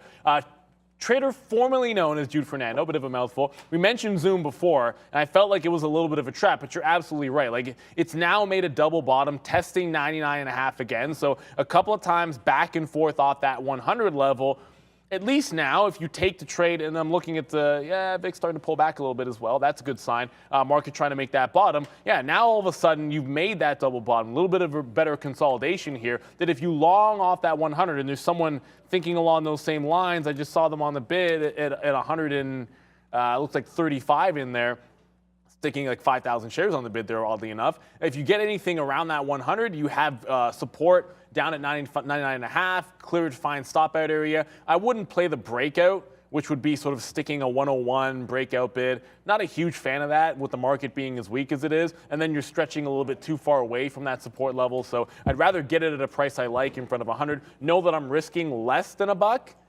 When that 101 level still lingers above us. So I do like the notion here, and I'm going to hop on the bid. So if anyone's liking that trade, I didn't love it before, but it makes a little bit more sense now. Tesla, another name that was trying to go, just stalled again at 820. Man, this thing is still really, really weak down here. Tesla down 2%. Keep in mind, like the NASDAQ is down like a third of a percent. Tesla down 2.5 and still falling. That's why I like holding on to this Lucid even further. It just feels like this has shown no signs of any strength. Still continuing that trend downside. Brendo? This MGLD starting to bounce again. Just a heads up. Took 5. I guess it was 5. Held nicely there on the bid. More volume coming back in now. 180% again for MGLD. All right. Oh, volume came again? Yeah, we're just going to tweet out this Microsoft trade again there, just for the levels, because there it is, man. We just took that out again there at 286.50, 286.30 for the dollar off the 50 period. So there's Microsoft again. It's a sticky note trade back in the building. SoFi, I believe, falls, but we're holding the long here. That's why we're trying to get some out. We just averaged in. I don't think SoFi is going to be, well, we'll see. Like I said, we'll see. It needs to get up to 915 for this to be a positive name for us, because we did take this and then the average in right there at 910. So, these are just some average prices. You can see right now we are long at 904, which is the remainder of this trade combined. But again, it needs to go to the upside because we did get a few pieces out here for losers, right? And so this needs to get back up. And like I said, man, no problem telling you guys, it actually needs to get to 911 or so to be net positive on the name today. And that's all that matters, right? Clover, I don't know, man. This name, we took some out. We're still in the money on this, but we're going to give Clover a little bit. It's that 280 level. I said I'd look into it and come back to it, and then it was going to Brendan. So we'll go to Brendan again, and then we'll come back here for Clover one last time. But the level is going to be $3 here, so we don't really need to talk too much about it. $3 on Clover, Brendo. Just on Netflix as well, popping up, guys, on volume off 350 there. There was an alert that went off. So trying to bounce, or trying to hold, I guess, at 350 for Netflix. Let's get a quick check while we have a second on how things in Europe are shaping up. Yeah, here comes day lows right now for the market, guys. Miss V is watching what's going on over in Europe. What's up? Hey, Brandon, European markets are trading higher today. Fashion group TOTS trading in Italy is up 6% after expressing optimism for 2022 despite global uncertainties. Back to you. Yeah, oil 2-day highs, market 2-day lows. Seems to be a trend, guys. All right. So there wasn't size on that. Well, there wasn't anything that I saw that was significant at $2 on DT, but it did make a break of 2. You see it capitulate to about 196 here and then just scream back up. So I just got some shares in at 8, and I want to buy more shares in front of 2, and I want to just give this to the low. Right, like if it breaks 195 again, fair enough. But any kind of a fail breakdown at this point, it gets down so much that you can't.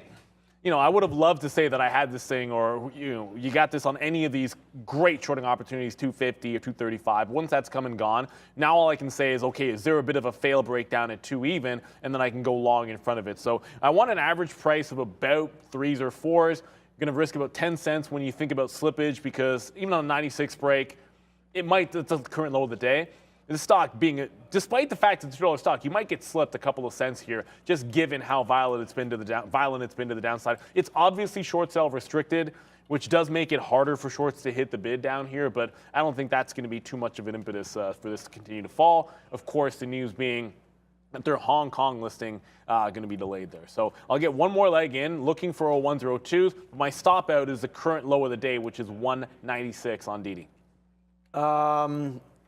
Yeah, so Clover, I did get a little bit out there on Clover as I'm just looking to see. We did get some 09s there on that fill. So honestly, I'm taking a little bit out. So we actually got out of 40%, no, 30% of what we had there on Clover. So we did take a long 10, and now we're flat. We're completely flat on this name.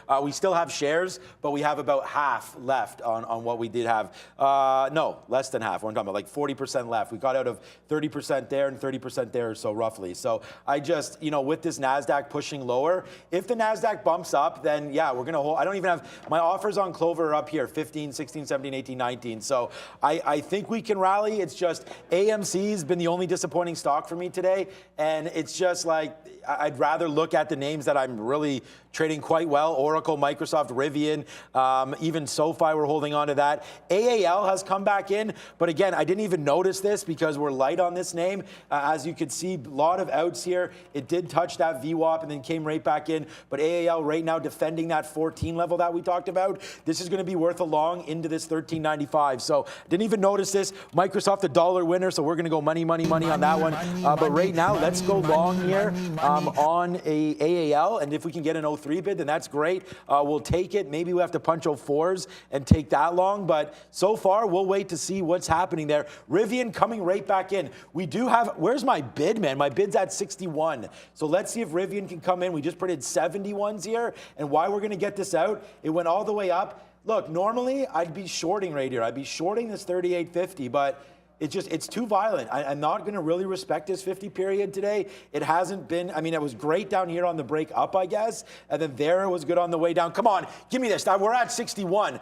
There it is. Bang, right there. Yes, go. Flush down. Rivian, there it is. Rivian to the downside, and here we go, man. The number one stock net-wise on the show today is actually going to be Oracle for me. So Oracle's going to be number one net-wise, then Rivian, and then Softy, but we're still going to hold on, and Oracle, sorry, and then we're going to hold on to this one to the downside now for Rivian. There we go, guys. Believe it. It's the sticky note, and it's a thumbs up today. We're pretty happy. Turn that frown upside down, because that's a good trade. People's Trader is here, self-proclaimed, of course. 113 now in the money for Microsoft. Let's go. New high right there. We also tweeted that one out. So, yeah, it's chicken dinner winner, although my wife messaged me. I think it's fish and chips tonight, not chicken. But there it is. Some nice winners all aboard, man. The only loser on today is your boy, AMC.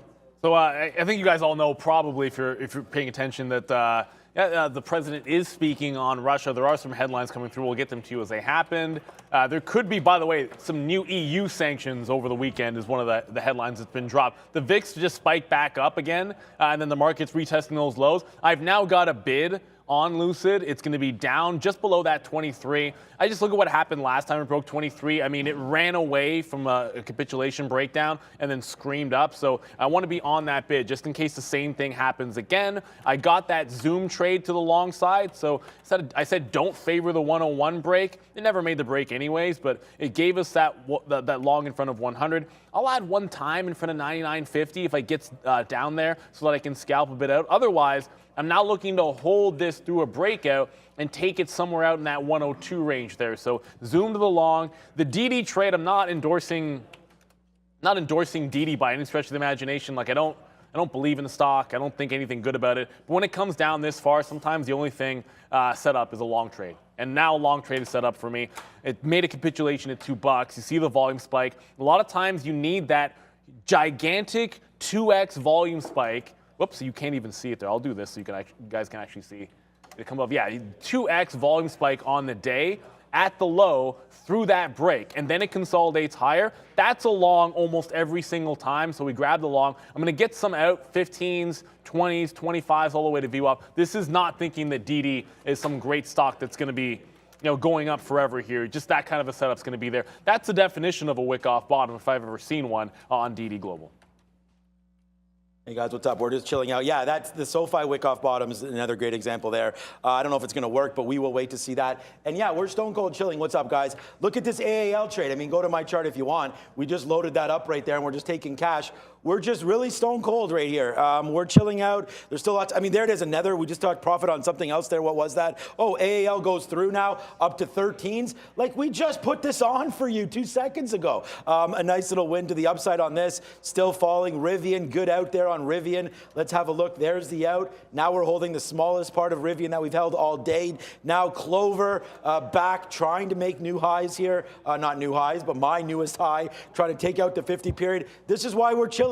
And when you pick the right levels, this is what you can do. You can relax. You're at your all-time high right now. Not all-time high, but my day's high. And there goes Microsoft off that 285. And yeah, we're just trying to hold. We've already cashed in. We've cashed in a lot of our trades here. And here we go, man. Oracle, $2 in the money. Microsoft, $1.30 in the money. Rivian, $3 in the money. I mean, I don't know. This is a great day. We've been hitting it really hard. No negative days this week. This has been fantastic. And yeah, I hope you're enjoying everything. It's going to be a good one. There's only 40 minutes left in the day. And yeah, we are rocking here with everything. I don't know. Let's just hope that Clover really is my last one here. Clover needs to go. That's it. If we didn't have AMC, then we would be through the roof. But we did. That's a loser today. But right now, yesterday we were 8-1. Today we're going to go 6-1, I think, but we still have the afternoon show to go as well. Let's just hope Clover can go to the upside, man. It needs to go to turn profit. So does SoFi. So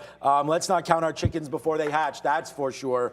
But over there at the big screen, it's Mr. Wickens with the sector watch. It looks pretty mixed today. Yeah. Back to flat for the overall market here, guys. We are 0.07 in positive territory for the S&P currently. It is a bit of a checkered board right now. Far corner over here, this is oil, energy stocks back to the downside, even with oil absolutely ripping on the day. So opposite effect coming into play here for oil stocks. Communication stocks pretty red on the day as well. Individual moves, match.com, Facebook. We talked about a couple of headlines there for Meta, sending that one to the downside today. So 2.6 there for FB. Energy, we mentioned as well, back in negative territory. Industrials, consumer discretionary stocks offsetting each other here. I want to mention Etsy with a big move back to the downside, 8%. eBay as well. Best Buy here also in the red. But some positivity coming through. There was a headline on Boeing. They were testing out different supply chains so they could ramp up some production for the 767. 1.5% for Boeing back to the upside. DE and Caterpillar higher. GE with a couple of price target increases today higher on the day. Tech stocks though over here, it's about as mixed as it gets that I've seen anyways. You can see even in the semiconductor group here, you know, names kind of offsetting each other. AMAT reported obviously, QRVO up 1.5. Micron, Enphase, the rest of the chips, very weak so far, still kind of grinding to the downside. Same story for software makers here outside of IBM, DXC, AACN. But look at Adobe, 2.6, Oracle, PayPal, all 2+% downside. Banks as well, showing some positivity, but that's about it. So we are, when the board looks like that, basically exactly flat. Guys, back over to you. Well, I've got a really good question from Bradley Taylor. I want to see if I can answer this one quickly. What advice would you give to a trader whose win percentage is around 50% but with bigger losses? So first things first, you actually don't, it's a misconception, you don't really need to have a win percentage that much better than 50% to be profitable as a trader. It's possible. But like, it's really important, if that's the case, that your wins have to be, at least not substantially, but they got to be significantly bigger than your losses. So the first thing you've got to do is make sure you're categorizing your trades, understand one trade different from the other for what reason, what setup, and then you need to be tracking them, and not just whether you won or lost, by the degree to which you have won or lost and where you're taking profit. My first guess would be, if that's the case, is you might be getting out of your winners too quickly. It's possible. Like, it also could be, if you're following your rules and sort of sticking to your routes. Like, let's say here, where I had my out there at 1760 on CCL, that's going to be a losing trade every single time. My average price is going to be about 15 cents worth of risk. But I need this thing at least to $18 before I'm taking anything out, right? That's going to give me that better than that 1-to-1. I can't be in a situation where if it starts to go up for me and it gets to like just a tiny little bit in the money, I'm taking it out. That's just never going to work for me, because when I'm taking that hit and it's 50-50, let's say I'm shooting for 50-50, then all of a sudden it won't be profitable. So when it starts going for you, if you catch those bounces, you've got to let them run.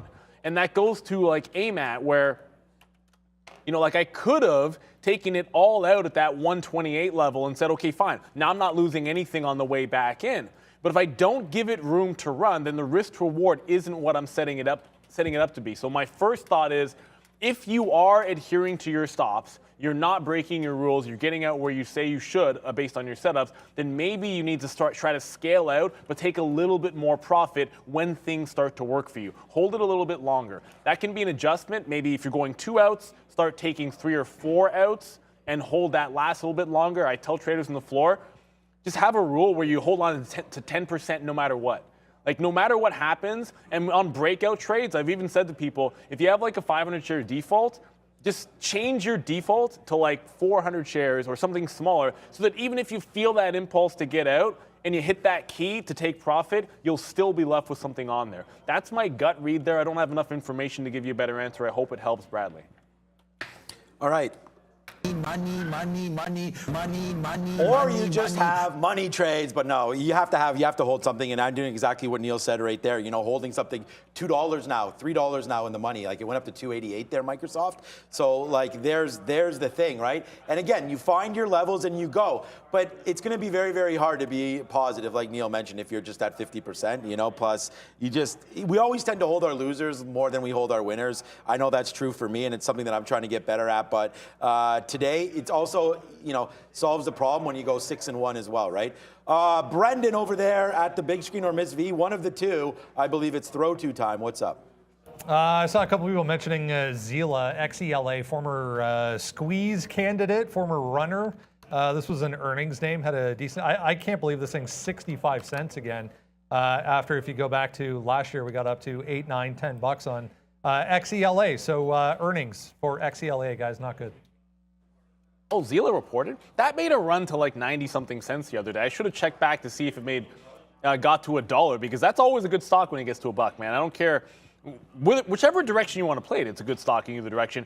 Not quite to 220 and 225 on DD. It's starting to pull back. So I didn't quite get the average price I wanted, because I was still sitting on the bid at 01s. But we got some out, 13, 14, 15, actually got some 17s up there. It still has a chance to hold that 2 again. If I see the bids, I'm actually going to leave my bid at 201. I'm just going to stick with the same structure on the chance that we've got that nice little bang long. But Zoom never gave the second entry, which is a good thing, I suppose. I mean, it bounced pretty much exactly. I should never did I really actually bid? Yeah, I bid right in front of 101.75. I didn't put 75, I was at 77. It bounces off that level. Now it's making that breakout. I didn't like the notion of taking the breakout trade. I thought getting it somewhere in the middle of the consolidation made more sense. I'm still going to offer it out in front of 102.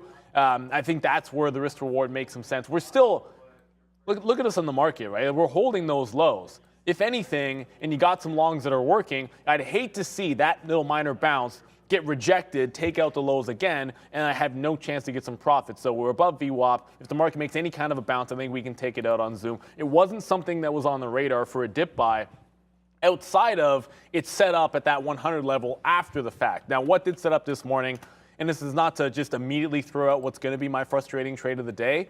I might talk about this one, but Affirm, again, every single time 37.50, 37.50, 37.50, 37.50 on a firm.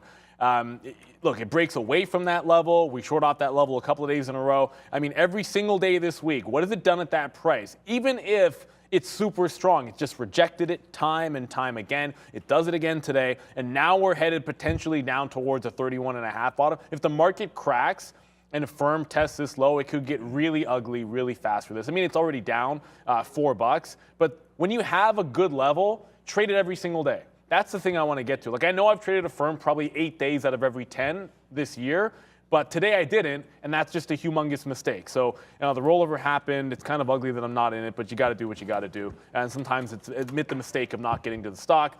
I still have that bid sitting here in Lucid. I love the fact that it's still churning off these lows as the market bounced off the high. This is a hold for the rest of the day for me. Its relative weakness is obvious. It never showed any signs of coming to the upside.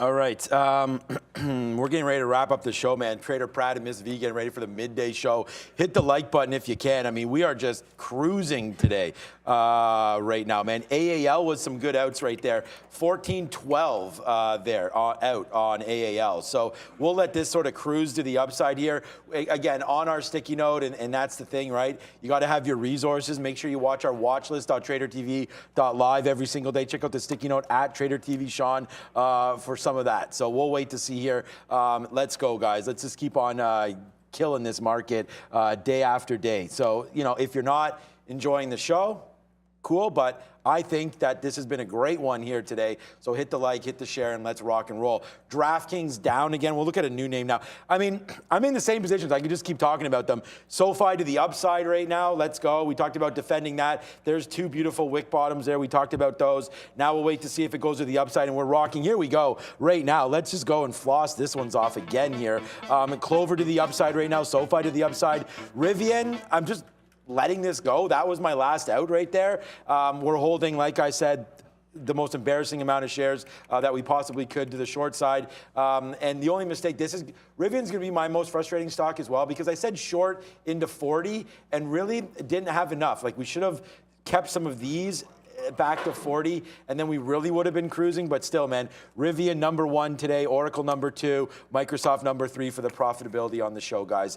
Over there at the big board, it's Money Talks, my favorite segment, with your boy Brendan. Let's go.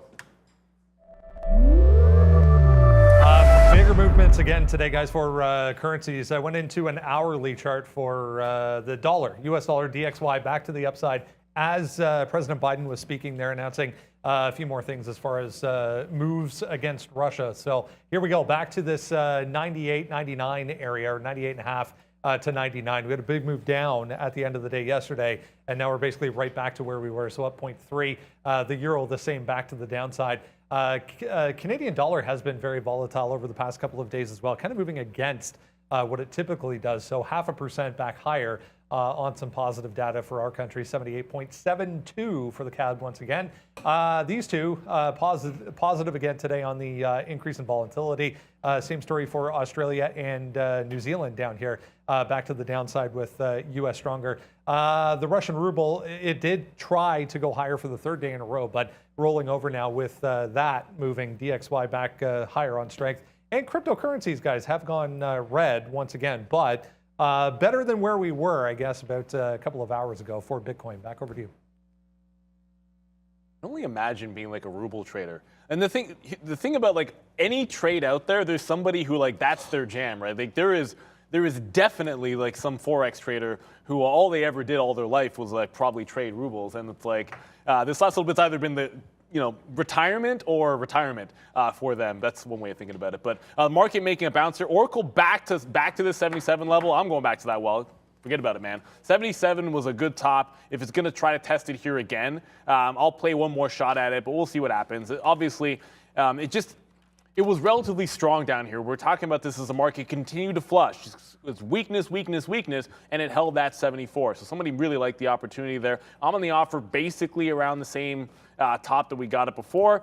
We'll see what happens with it. The market, nice little bounce. DD making another push to the upside. I'm not saying it's going to follow the market. I don't see why it cares, but if it goes down that far, it's going to come up at some point. I'm going to be all out in front of VWAP because I'm not betting this thing makes a huge recovery. I'm just trying to get in and get out on that long trade. Bingo, bango, bongo. And I just want to shout out in 7 minutes when you guys go to Trader Pratt and Miss V. Trader Pratt is going to be looking fresh and clean. I saw him with the lint brush over there, making sure the threads look pretty good. It's not often you get this cat in a dress shirt, but you're looking slick, buddy. Must have a date. Seriously. Okay, so guys, we're just, we took that short. You could see that I'm a little bit, I'm fine, but here we go again. We had a $4 winner on Microsoft yesterday, and here it is again right now. Here's $3 in the money on Microsoft once again. We do it, and we don't have enough shares on, and we talked about trying to hold as many shares as we could for that trade, and we didn't at all. We took it out right there, some out at VWAP, and we just don't have enough. But there goes Microsoft right up to the upside. Look, I couldn't be happier with this week, to be honest with you. I mean, considering the kind of week that it's been, this is been great. So hopefully you guys are jamming with us. Beyond Meat, 52-week lows, down, just cracked through 40 there. We did reload the Oracle trade here as well, so right back into our spot. Again, this could be the trade of the day. Look at that out rate there, 74.40, and then we held a bit just to watch it float up, and that's what it did. So now we're back into the short right now on Oracle. SoFi started to go and stopped. Look at Clover, it started to go, and we got out again up here. You guys saw all that happen right there, bing, bing, bing, bing, bing, all the way to the upside off of a 09 long. Our best out's 14, not great, but hey, we are doing it right there on Clover. Microsoft continues to go. Let's just check back on AMC.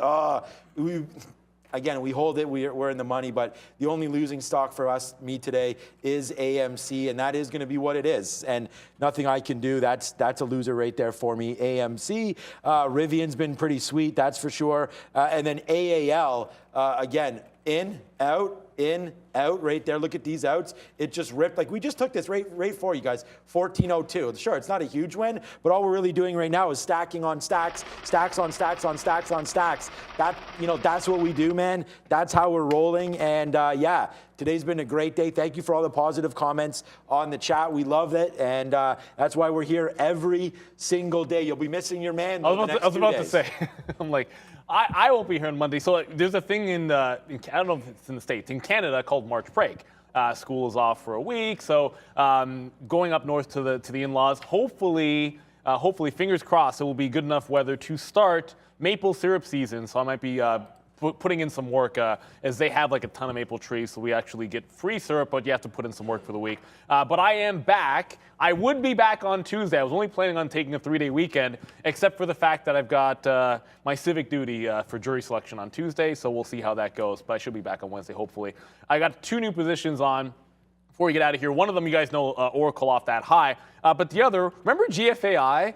And I was sort of saying, as this stock started to go to the upside, I actually had that accidental long that, wow, sometimes if you make an accidental trade, you should hold on to it. No, never, don't do it. I got in and out by accident. I was trying to bid it once and made a keystroke error. Now it's back at $1 or close to $1, so I just went long at 103. I actually have more bids here in front of $1. If it breaks $1, I'm out. Otherwise, just looking to see if it can go. Maybe better to show you guys on the daily chart here. This is the $1 level when it took it out. So when it reclaims this, a lot of times just look for that bounce off the buck. See if it can't make that previous support turning into resistance, back into support, and then you scalp it. I mean, 10% gives you right into like $1.10. If it goes to $1.20, fantastic. But I'm on this bid for more shares to go long. It's going to do a couple 100 million shares, worth it. Definitely going to be worth it. I'm not going to hold Oracle past that 77. If it gets taken out, we'll just be out of that trade. Okay, we're going to give it to 77.50. We'll see. We're not using the same amount of shares that we were before, so we'll give this one a little bit of room. That's that 78.50 that we talked about before. So we're going to give it a little bit higher than that. There it is. Sorry, 77.50, not 78.50. 77.50 right there came in. So that's the level that we're looking at for Oracle. If it goes back up, I don't know. We probably won't average into this. We'll just let it fly. And if it goes up, great. Bad. If it goes down, great. If it goes up, we do have our out there. So there it is. Nice little push to the upside there for Oracle. And here comes 77.50, maybe a little faster than we had hoped. But what's up, Ms. V? Hey guys, I hope you're having a great morning so far, and please join Prad and me right after to continue this trading day for more profitable opportunities. Thank you so much for 2,200 likes. We appreciate it a lot, fam, and happy National Oatmeal Nut Waffle Day. Oatmeal, that's a very specific waffle. Oatmeal nut waffle. Okay. I love all the toppings. There's grapefruit on the side, blueberries on waffles are fantastic, strawberries on waffles. My daughter absolutely. So we had a couple of weekends ago, it was daddy-daughter weekend because my wife was at a 40th for one of her friends. And my daughter was like, gotta be waffles, gotta be waffles. I should have told her that I already forget, some oatmeal nut? Whatever, who cares? We're definitely gonna have to have some waffles this weekend for sure. Delicious, but I just talked about maple syrup. There is a stipulation. You pancakes, waffles, none of that store-bought nonsense, man. Real, true, pure maple syrup is the only way to go. It's just once you've had it once, you'll never want anything else. Yeah, for sure, man. Yeah, grab that maple syrup. And of course, Canadian maple syrup's huge. There's obviously tons of places in the U.S. As well, but get it fresh, guys. Oracle, I know Neil took it out. I'm going to hold for 77.50. It did pull back in a little bit there. We'll just wait. I'm going to try to average in 277.50. I was watching it. That was like, you could have seen that was going to stop, but unfortunately my order didn't go out until 77.19, which we should have reloaded into that. Well, we tried to reload into the short. We just missed it. So there it is right there. Like I said, you got to hold on a little bit more for me on that one. AAL, a nice little 11-cent winner. Right. Oh, we just took a piece out. Okay, that's good. I was wondering what got filled there. Okay, that is AAL, a nice one again, and we're just on one today, so that's going to be good. Clover and SoFi, like the two beat down names that we just sit in all day. We'll see. If the NASDAQ pops up to positive, then I'm pretty confident in these levels that we have. We talked about Clover long, and we talked about SoFi long. Both of them flat right now. So we'll see if that's going to go. Rivian, Oracle, that's about it. See, here comes Oracle now, chilling out under 77 now, so that's good. But remember, 77.50, and we're gone on Oracle. We obviously won't give back what we made today on this name, but we still are positive on Oracle. We're positive on every name except for AMC here today, guys. So with SoFi pending. So that's going to be a good day. We hope that you guys have stacks of pancakes to go with your stacks of cash today. It's been a good day here. And yeah, not much else to look at. Like I said, Beyond Meat, your Affirm's tanked. Oh, someone said something about AMD, right? Yeah, remember in the pre-market when someone asked about semis, and I was like, we like that one, I like that 105 level there on AMD. Well, it went to 105.40 and then just took off back up to 107 and change. So watch out if you want to go long AMD. Don't go right now. Let's let the market sort of settle down. You might be able to get this back to like 106.50 or so. So that's the level for concern for me right there on AMD. So watch out for 106.50. If you come back in there, watch out for that level. I think that's an area you can go long as the NASDAQ stays above right now. We are $2 in the money on our Microsoft trade though. So that's been so far so good for us on that one. Yeah, no, ooh, just in time. I just got out of Zoom. I just made a bit of a right-hand turn, and GFAI bounced off $1. But it is time for us to throw you to Trader Pratt and Miss V. They're both looking fresh and clean. Let's go get them. Welcome to the last day of the week. It is time for Market Movers with the beautiful Miss V and Trader Prad. And beautiful Trader Prad. Hey guys, blondies are back. Happy Friday, everyone. Please, as usual, be active on the chat. Ask us anything and smash that like button. How's your day going, Prad? Smash it. Yeah, so far so good. Why did this live caption show up? Yeah, so far so good. You know, just looking to see obviously more positions anywhere. I'm in an AMD